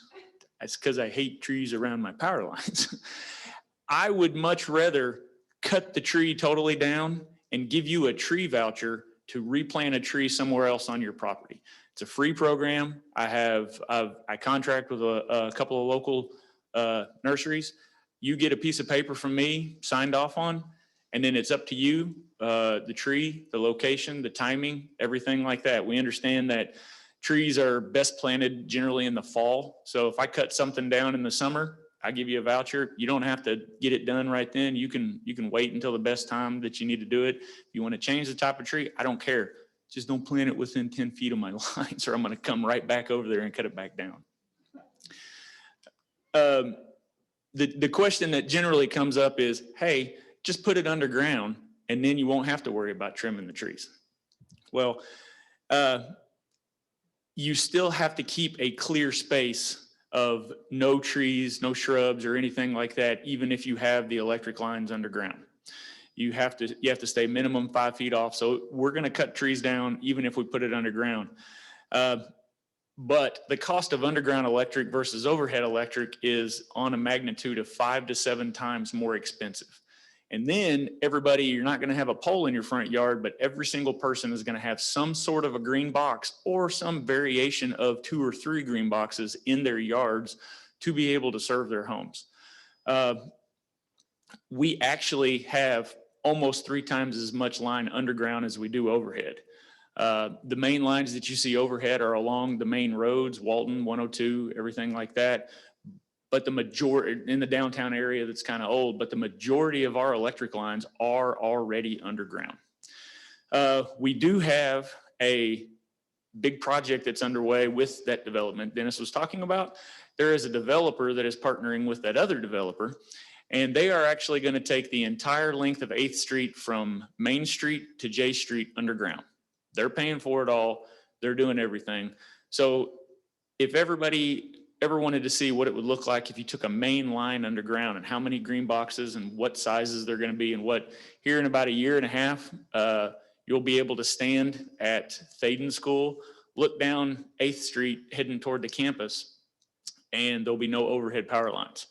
But you're going to see green boxes everywhere. And you're going to see the utility corridor that cannot have anything built, planted, or anything on top of it because of all the underground utilities. So those are all things that we have to take into account when we are looking at overhead versus underground expansion of utilities and what have you. Reporting a power outage in the city of Bentonville. Back in April of 2020, we instituted a new program called Text Power, meaning that all you have to do is text out, O-U-T, to a number, and it will automatically be sent to our dispatcher.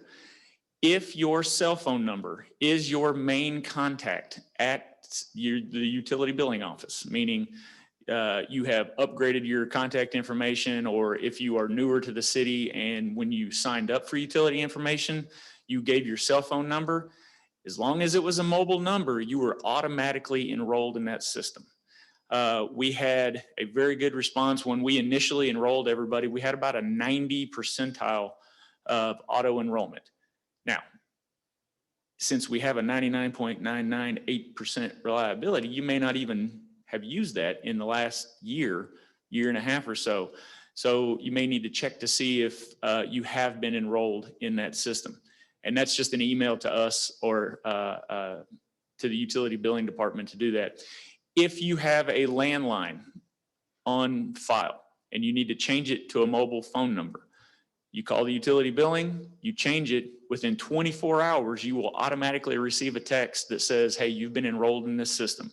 All you got to do is save that number under contacts, and then you're ready to go anytime the power is out, which again, 99.998 should not be that much.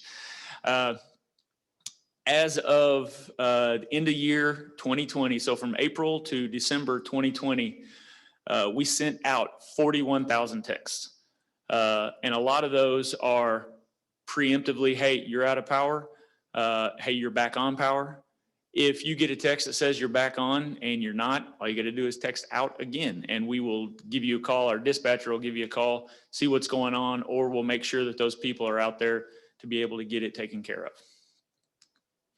of. This is just kind of some screenshots of what it does look like through there, and it is true two-way texting.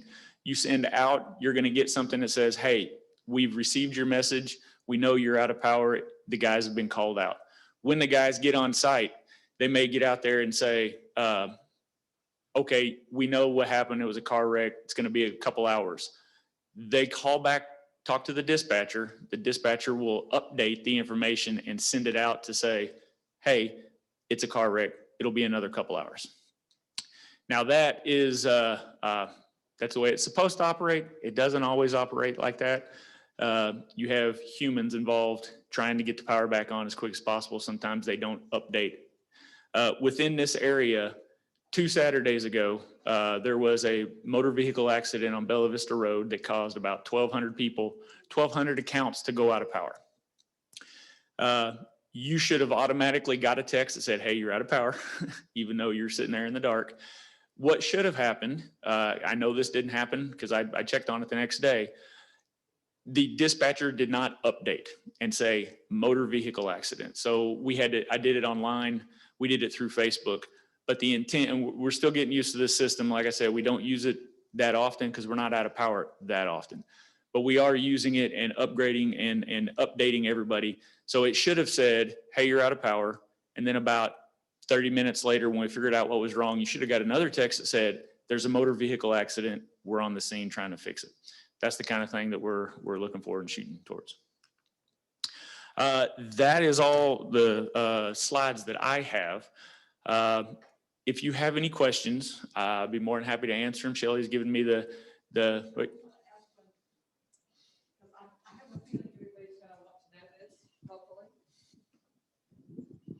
Do we have any plans to put those ugly paddle electric line things like they have in The Rogers? transmission line poles that they built in Rogers over by, yes.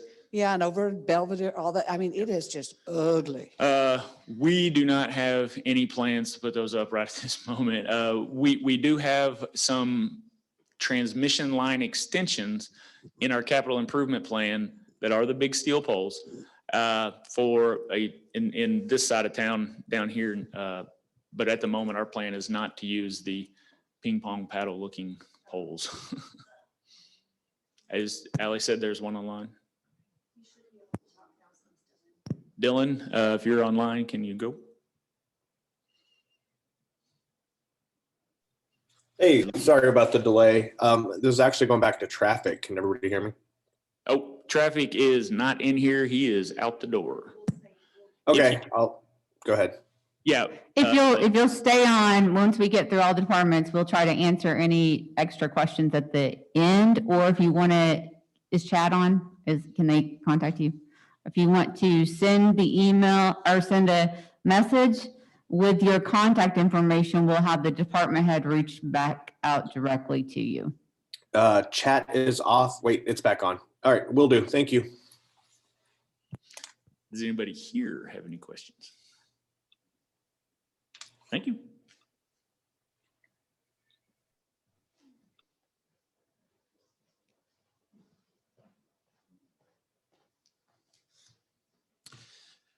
All right, good afternoon. My name is David Wright. I'm the Parks and Recreation Director for Bentonville, and welcome to the Bentonville Community Center. We're a facility that our team's really proud of and happy to function in a way that we can in COVID. Everything's different for us right now, as is different for everybody. But in the COVID world, in year 2020, park and trail usage increased 78% over the previous year. I think what we saw last year really was a push for public spaces, or a push, maybe an increase in the need of public spaces. People, as they were working at home, going to school at home, needed a place to exit and to get back into nature. And so many people found that in our parks and our trails, and we were really excited about that. I'm going to tell you a couple of projects that are going on in Ward 1. But before we do, I just want to maybe touch base on a question that somebody asked a second ago from Dennis and about the 8th Street and a safe crossing across Walton as it ties into the future 8th Street Gateway Park. I've been in a handful of those design meetings and have seen the work that they're doing to do that and to make that crossing as safe as possible. We've shown those designs even to our Parks Board, and there's people on our Parks Board, they're like, I want my family of 4 that includes 2 young kids to be able to ride their bike from our house in downtown to this new really unique and cool park that we'll have in a number of years. How do we do that? And knowing that a tunnel at 8th and Walton is really difficult, would be really expensive. The focus has been, how do we cross it great, as safe as we possibly can? Those protected bike lanes that will run the length of 8th Street, that provides a barrier between the vehicle and the cyclist. I just feel certain that you're going to feel safe when you cross 8th Street. I think Dennis and the folks that he worked with are doing a really nice job in implementing the cycling infrastructure into the street master plan, not just the things that you see from 8th Street. I think some of the things that you're going to see at 3rd and Walton, the ability to access the east side of our community and the recreation amenities, the trail amenities that are on the east side of our town. The residents who live on the west side are about to have it's about to be a lot easier. The flip side of that is I think that what you'll see as residents from the east side of town, you're going to start seeing a lot more amenities open up on the west side of the community. I think one of the numbers we put in front of the citizens a couple of years ago when we were doing the Parks Master Plan was, although that 58% of our residents lived west of Walton Boulevard, only 8%, again, 58% of the residents live west of Walton Boulevard, but only 8% of our public park space was west of Walton Boulevard. 92% was on the east side. And that's because we're growing like crazy on the west side of town. And we can't keep up. But I think what you're about to see, with the completion of this park, with the 28th Street Park that'll come on, the looped trail system that we're trying to construct, the renovated Lake Bentonville that's over here, and then Osage Park that will open in June, the Kohler Mountain Bike Preserve, that number's going up. It's not 8% anymore. It's probably closer to that 35%. We're not all the way there yet, but we're working on that. That connectivity piece is a really big thing in our park master plan, something that we're working hard on. And Dennis and his team are major partners to help us get there. So back to Ward 1, and a couple of exciting things I think that are going on inside your ward over the next year to a couple years. One of the very first projects that you'll see is a new dog park there at Orchards Park. Later this year, you'll see construction begin of that looks like lines on a sheet of paper, but that is really a bird's eye view of a future dog park that will be out there. We'll have a large area for people who own larger dogs, and then we'll have a section for smaller dogs as well. Our current dog park on Walton's a very popular destination. And quite frankly, one of the terms we use in our industry is that it's loved to death because so many people use it, especially this time of year. When a day like today, when it's nice, people want to get outside and the grass isn't growing. It just tramples the grass that's out there. So we have to do a maintenance project every spring, and we're really happy to do that. But the addition of dog parks strategically throughout town, we really need at least 4. Our community will take some of the wear and tear off the existing dog park, and we'll distribute that use pattern maybe a little more evenly. But this will be the new dog park that you'll see. It'll be about twice the size of the existing dog park and should be a nice amenity there inside the Memorial Park and Orchards Park area. Even before that, though, you will see the renovation of the old Tiger track. Now, some of you who were born and raised, I know Brent and Chief Simpson mentioned that earlier, but those of you who were born and raised may know that this was the home of the former high school football field.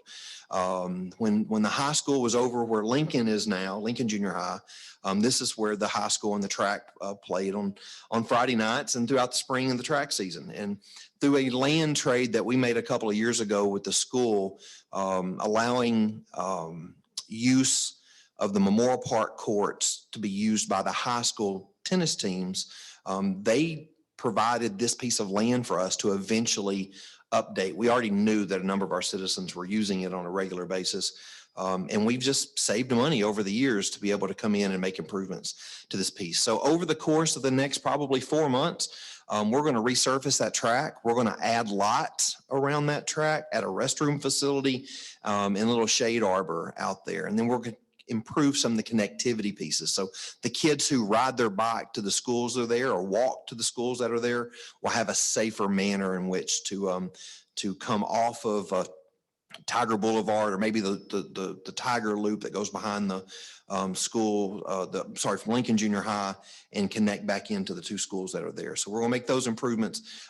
City Council's approved those. We've gotten, I think today we finished our last piece of signatures needed for that project, and we're expecting a pre-construction meeting next week. So I think, by March 15th, you're gonna start seeing a contractor out there and start working on that. If all goes well, knock on wood, if all goes well, we'll have that project completed by the 4th of July. Also in our ward is a couple of trail projects and some cycling related infrastructure projects that maybe aren't new, but they're improvements. The first of those is the bicycle playground that's adjacent to the current dog park. This was the first bike playground in the entire country.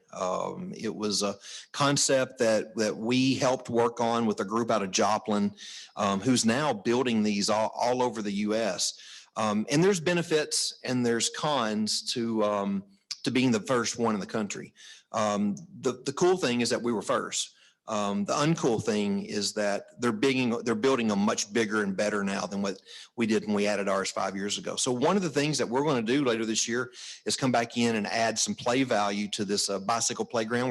We will about double the size of the current amenity that's there, and add something for our youngest of cyclists who want to use this. We're excited about that. This is a grant-related project. This comes at no expense to the taxpayers, and should have that done sometime this summer. A safety improvement project that we're doing is we're going to straighten out the trail that goes through the tunnel there on Northwest A Street. There by the medical clinic and where it intersects with Walton Boulevard. Right now, it's kind of a sharp, jagged turn to go into that tunnel, and you really can't see people that are coming out of it. And we actually have too many head-on collisions right there. So one of the fixes to that is to come back in, widen the trail, widen the approach, and to give you a better line of sight as you're coming through there. So what you'll see. So this is as you enter the trail from the slaughter pen side. What you see right through here is where this trail will align, and it won't be that sharp turn. It will be a safer exit of the tunnel for you when you're using that trail. The other thing that you'll see, again, another grant-related project, is an additional parking lot to serve those trails. More and more people are using them. We're really excited about that. I mentioned the 78% increase. But for those who drive to the trails to use them, where do they park? Because the current parking lots are full. So we're adding an additional parking lot down closer to that medical clinic.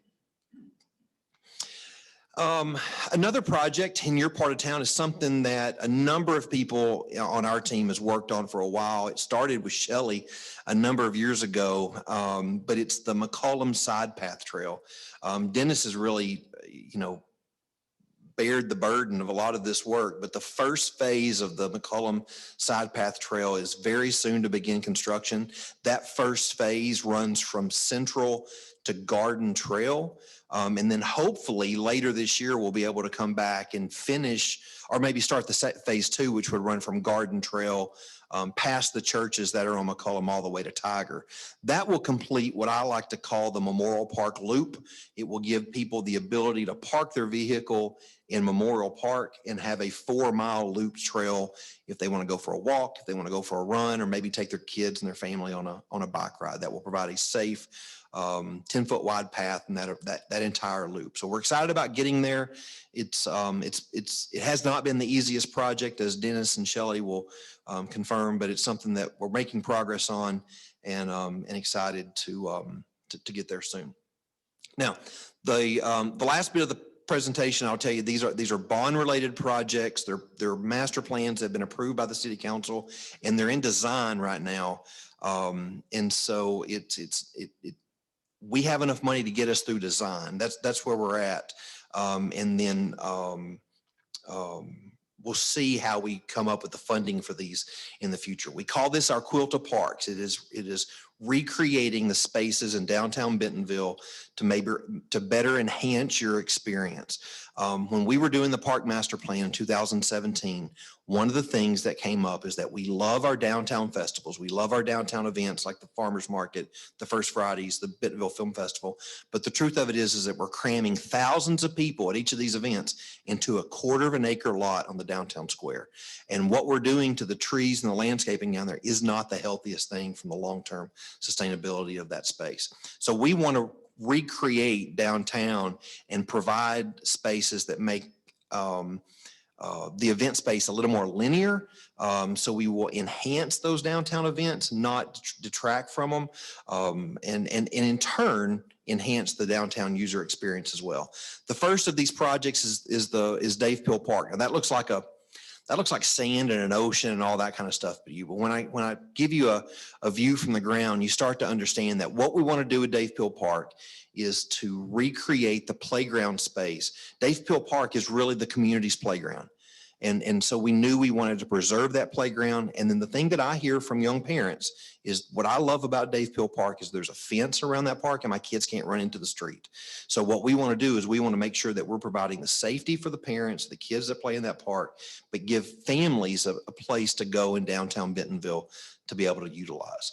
So as you go back to this bird's eye view, you'll see there's a plaza type area that's part of that. So it gives us additional programming space. But then again, that destination style playground that citizens are asking for that increases the play value that we have in our play space, but also maintains a level of safety for our citizens who are using it. If you think about the Quilta Parks and what it looks like in downtown, there is Lawrence Plaza to the north and an area called the Commons to the south. And I'll show you the Commons in just a second.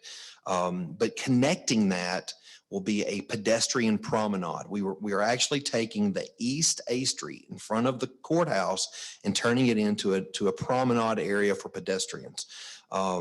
Taking the vehicles off the road and allowing you to walk through that area. The truth of it is that if you try to drive your car down there, there's pedestrians and cyclists all over the road anyway. So we're not really changing it that much, but we're decorating that up a little bit, adding some trees, adding some landscaping, adding some better surfacing that's there, and adding a space for potential future retail and restaurants and enhancing the outdoor dining experiences that you have. So we really hope that we're creating a real destination in the future. On the south end is a present day parking lot for about 140 cars that we will turn into a future park. Now, what you should ask me right now is like, wait a second, parking in downtown Bentonville is already too difficult. What in the world are you about to do with those 140 cars? And I will have an answer for you.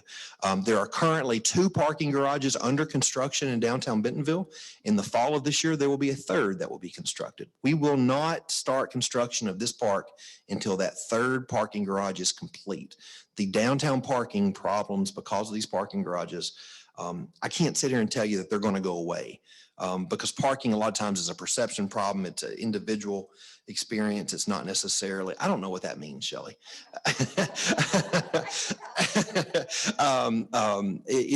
People want to park right in front of where they're going. So sometimes they don't want to walk a block. I will tell you that the number of parking spaces in downtown Bentonville are fixing to increase dramatically and gives us the ability to create this common space that we hope to, again, enhance the downtown experience. The last thing I think I'll tell you, and I should have moved this up and told you first. Let's go back to Memorial Park for a second. The Memorial Park playground, the fall safest area. If you have kids or you have grandkids and you've taken your kids to Memorial Park playground for a while, you have seen that there have been some cracks in that fall safe material over there that you could put a small kid's foot in. We've been working on this for a while. It's not cheap to fix this fall safe material. But this week, right now, there's actually a contractor on site that's replacing that fall safe material. And by this time next week, that should be done. Since Shelley's telling me I got to quit, I'll start wrapping up. I'll finish with this. This spring, we have a slew of recreation programs. All of our youth sport programs are back out active in our parks. We're doing so in as safe a manner possible as we possibly can. We screen every kid before they come to a soccer game. We screen every kid before they come to a baseball game. We make sure that they don't have a fever. We're doing everything we possibly can to ensure that you and your family stay safe, but hopefully providing a little bit of normalcy for the families that live in our community and be able to provide some of those programs. If you have more information about, if you'd like to find out more information about us, you can always go to our website at playbentonville.com. Every one of our 140 recreation programs are listed there. Our capital improvement projects are listed there, and you can learn a lot more about us there. Do I have any time for questions, Shelley? No? Doesn't sound like I do. So, all right. So if anybody has any questions for me, if you'll just holler at me, we can step outside and I'll answer whatever I can. Thanks. Sorry, Hattie. That's okay. I tell you, I was happy to hear about the McCullum path, David. Yeah. That little stretch of road is very dangerous if you're trying to run down the road. Oh, good afternoon. Can you all hear me okay? My name's Hattie Dudley. I'm the library director. Happy to see you all and your smiling eyes. Thank you for being here. I just want to share with you some of the things that we're doing at the public library that you may be aware of, or maybe you're not aware of what we're doing. I hope you'll learn something. I hope you'll find something that speaks to you, something you can connect with and use our public library. In the past several months, of course, like everyone, we've been challenged with how to provide good public service with COVID restrictions. And we came up with a couple of real inventive ways to keep books in people's hands, to keep reading to children. These are a couple of examples. We've got express bags. So if you are uncomfortable coming inside the library, or if you don't know what kind of books you want, you can actually email us through an online form on our website. Tell us what you're interested in and we'll curate a bag of books and videos or whatever you're looking for, games, and have it set in the main foyer for you to pick up. It's been a real popular service with families and adults, and the staff love being able to pick those materials for our communities. We also are offering binge boxes, which are kind of nice. They're little DVDs in a set, very creatively themed DVD sets, and just really you could just sit home and binge on these videos. But one is Never Travel with Tom Hanks. You know, it features Sully and Castaway and all these things where he's in difficult situations, Apollo 13. There's another one that's Don't Go Into the Water. It features some shark movies and that sort of thing. So those are kind of fun and interesting. And if you want to just relax and watch some films, those binge boxes are available.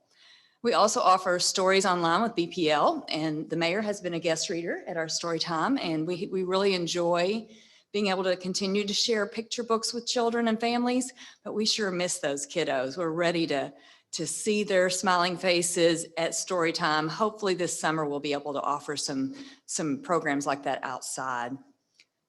Am I leading it or are you leading it? Me? Okay, good. Thank you.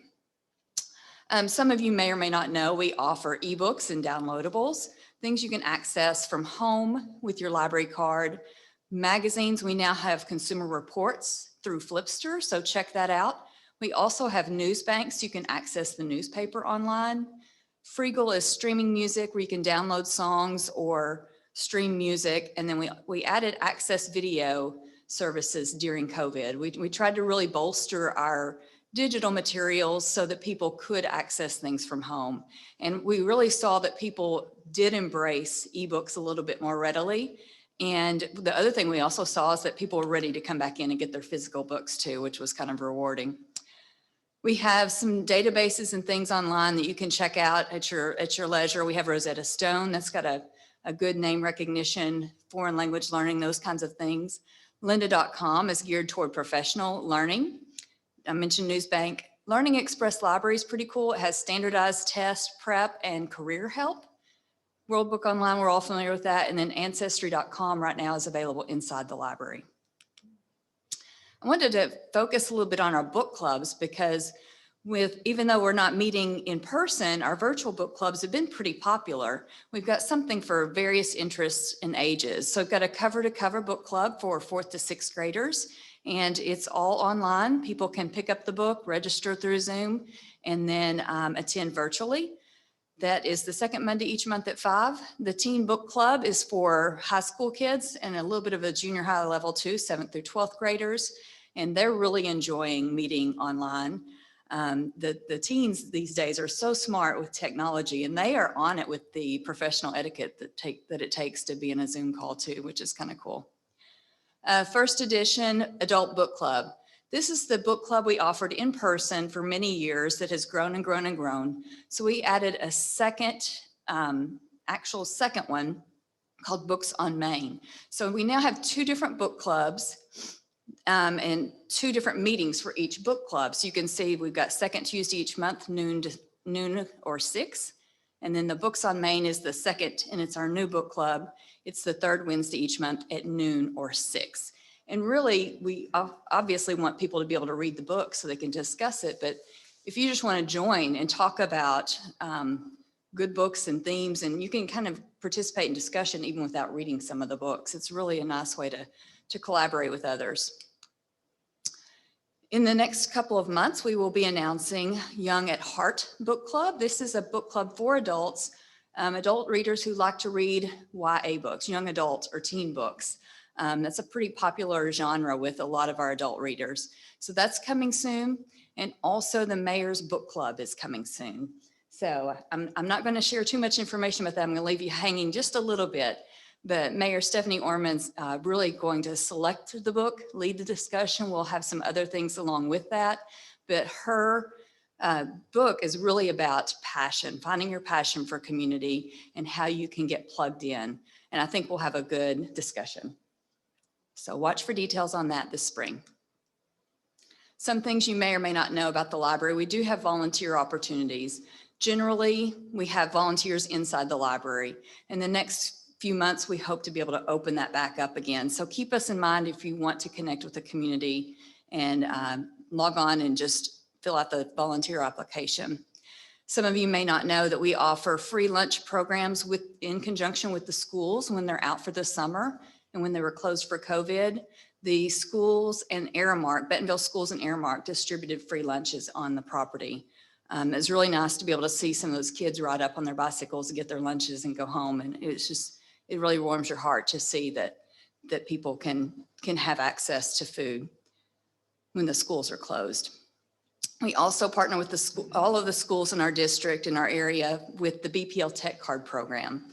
So students can research by grade level, get tutor help, which is really helpful for parents or grandparents, caregivers who are helping their students. And it supports that virtual learning environment. And we were offering this well before people were learning online, but it definitely is a nice complement now. And we also have a cafe inside the library. 211 Cafe is a private business, but if you like Guatemalan coffee, please come see Mauricio. This year, we are celebrating some different individuals in our community through Library Service Awards. Actually, just this month, and I believe tomorrow is the last video that we'll be presenting award winners. You get a sneak peek of who that is. But in 2016, when we celebrated 10 years at our current location, we created this Library Service Award initiative, recognizing and honoring people in our community who really have given back to the library. Octavio Sanchez, who's on our city council, is also on the library advisory board, and he received the Distinguished Service Award this year. Patrick Carroll received the foundation's Outstanding Advocate Award. Posthumously, he was bestowed that honor, and his daughter accepted that award for him and their family. Also, the Friends of the Library have a Best Friend Award. Chuck Pribbernell received that recognition, and then we'll announce tomorrow, or excuse me, Saturday, our emerging leaders, Arthi and Arjun Krishna.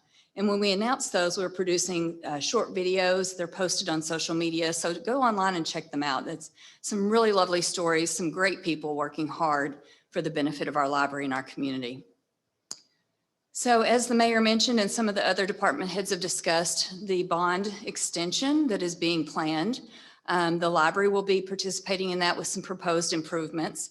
And before we got to this point, we actually had some really good, literally groundwork or foundational work to get the library prepped, where the library's foundation deeded the existing property of the library and the parcels to the north of 4th Street to the city for the library.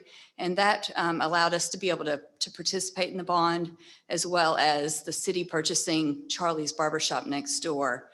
So you can kind of see some of those, that outline there. And it gives us literally room to grow. So we're excited about that. So the library's bond option is $4.5 million. We have some proposed plans related to an actual expansion, a physical growth of the facility, as well as some interior renovation. What you see in the green is the addition, the gray is renovation, and everything in the white may also be touched depending on how the new and renovated spaces meet the existing current spaces. I will say our facilities held up really well. We're celebrating 15 years this fall, and it looks pretty good. But I think if you put new construction or renovated spaces next to it, it might look a little dated. So we'll be sure to make sure it's seamless and nice. The amenities proposed in the library's expansion is a children's department expansion, as well as a reimagined teen zone. We will offer an activity room for everyone to use, as well as meeting and collaboration spaces. Does that mean 5 minutes? You can tell we hadn't done this in a little while. Poor Shelley. Meeting and collaboration spaces, and then outdoor connections. And I'll just touch on these briefly. This is a concept rendering of what a new expanded storytime space could look like. We also obviously host story times, library lessons, educational activities there, but it really is a gathering space for young learners, for moms and dads and caregivers who come in and bring their kids in. And we'll have a little bit of a play-based learning opportunity, as well as an integrated craft area that is much, much larger. This whole space would be much larger than what we currently have. And then an activity room. Some people call this a maker space. We know in our community, people really want to learn in different ways. Tinkering, learning with your hands, making, those kinds of things are really popular. And we weren't sure exactly that fit for our library. So when we asked the community what they want to do, it's really all over the board. It's arts and crafts, it's coding and technology, it's robotics, those kinds of things. So our space will be it will be a flexible design, and it will be in a central location. So it will serve all ages. We'll have knitting and things like that for older folks, or maybe some intergenerational activities as well. So we hope that that will come to fruition, and are looking at that as a possibility for our community. And then finally, this illustration kind of shows, you can see and outlined in the orange is the bond option. When we participated in a needs assessment study this last fall, we asked the community, what do you need from the library?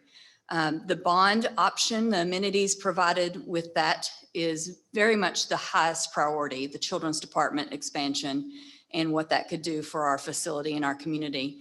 But our community wanted a little bit more than what the bond option can afford at this time. So we are looking at and having conversations with community members about what's realistic, what's feasible if we go beyond the bond option. We know we can include the amenities in the bond option, but if we go further, what would that cost? What would that look like? We've got lots of plans and ideas, and I'd be happy to share them with anybody at any time. But those additional amenities would require additional funding beyond what the city can provide. So we would be asking donors for private funds and grants and those kinds of things. You're familiar with capital campaigns. Those kinds of things are in the discussion, in the works, and we'll continue to have those conversations with our community. I think that is it. I mentioned our needs assessment study. It is about 250 pages. We're proofreading it right now. Shelley, I should send it to you. It is a massive document. We'll be posting that online pretty soon. The presentation to City Council was presented by MSR Design. They really are experts in library design, and they've done a great job at visiting with our community to find out what they want for our library and for you all. So any questions, or do I?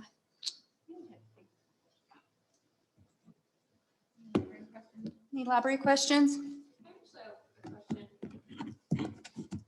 Yes, ma'am.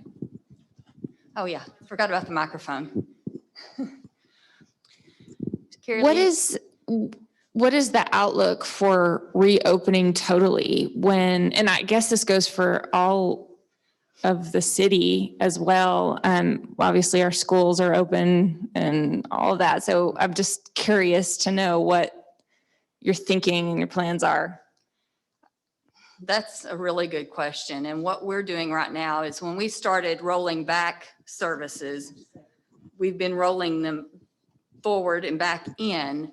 As far as gathering and programs and meetings, we're really going to rely on the expertise of the Arkansas Department of Health, and the city has a COVID response team. I mean, those are conversations we're continually having.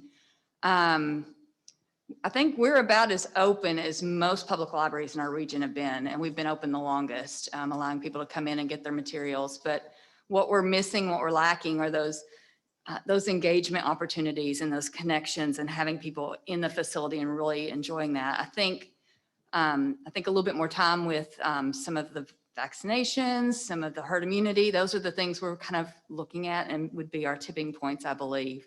I don't have a good answer for you. I'm sorry.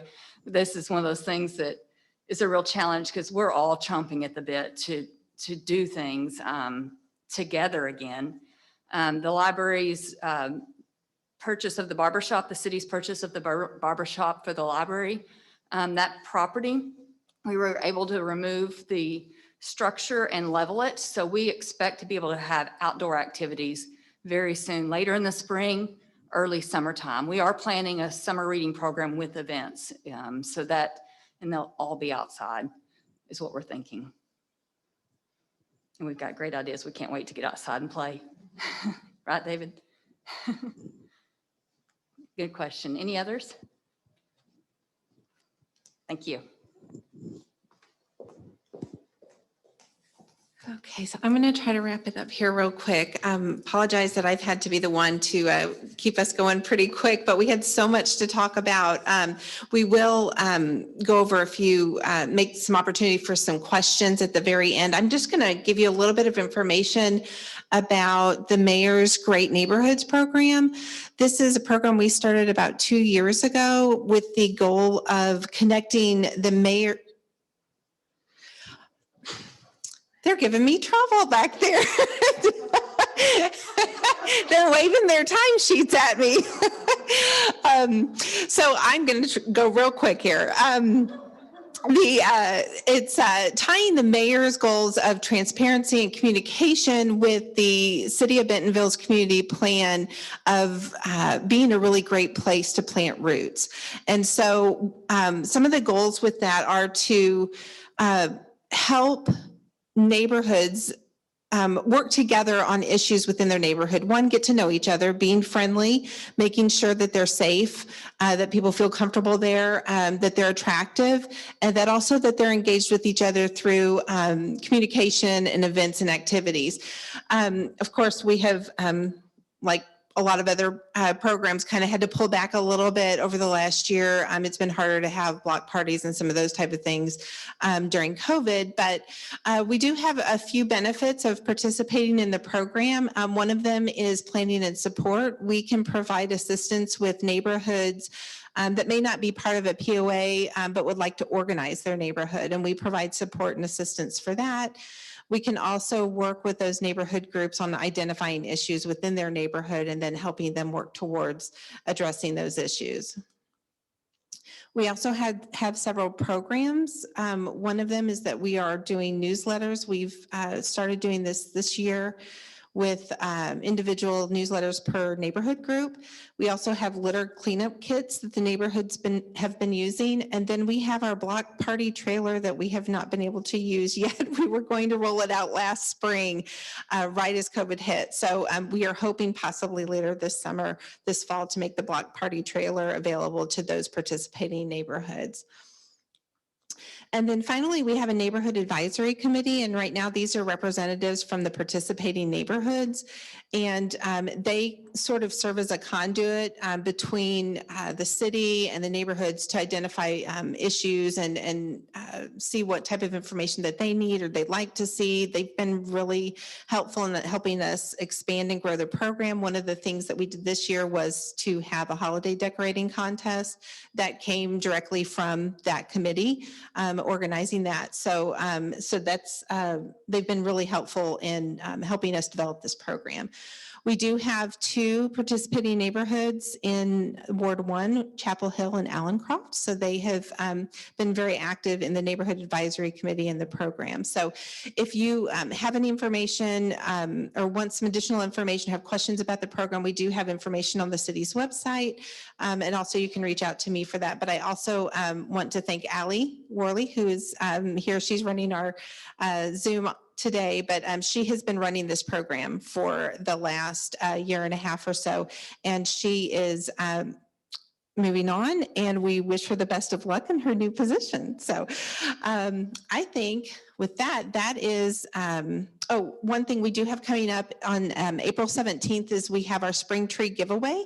This is the 21st giveaway that we've had within the city of Bentonville. So what we do is we do have it as a drive-through option. And so that way, and you have the ability to register for 2 trees. We do have 2 trees limit per household, but you can find out all the information you need on the website there. If you go to bentonvillear.com, look up spring tree giveaway.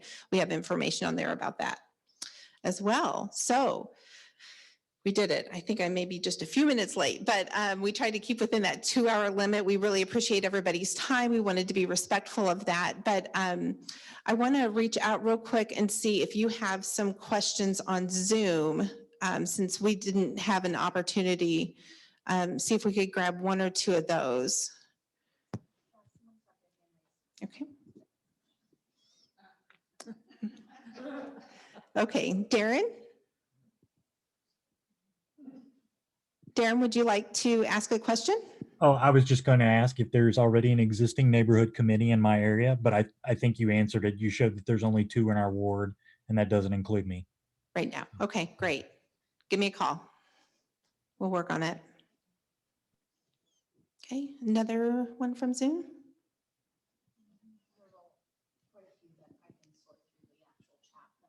Okay. Okay, we can do that. So that is what we will do as far as those on Zoom through the virtual option is we will get you in contact. We'll go through those questions and get you in contact with the right person to get you the answer that you need. So for those here in person, are there any additional questions? No?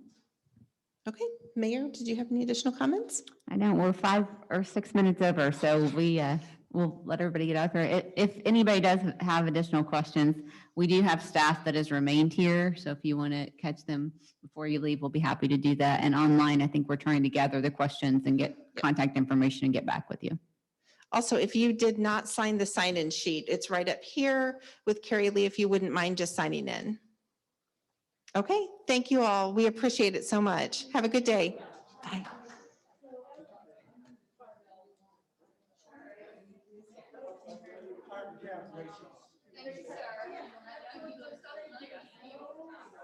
Yeah, good to see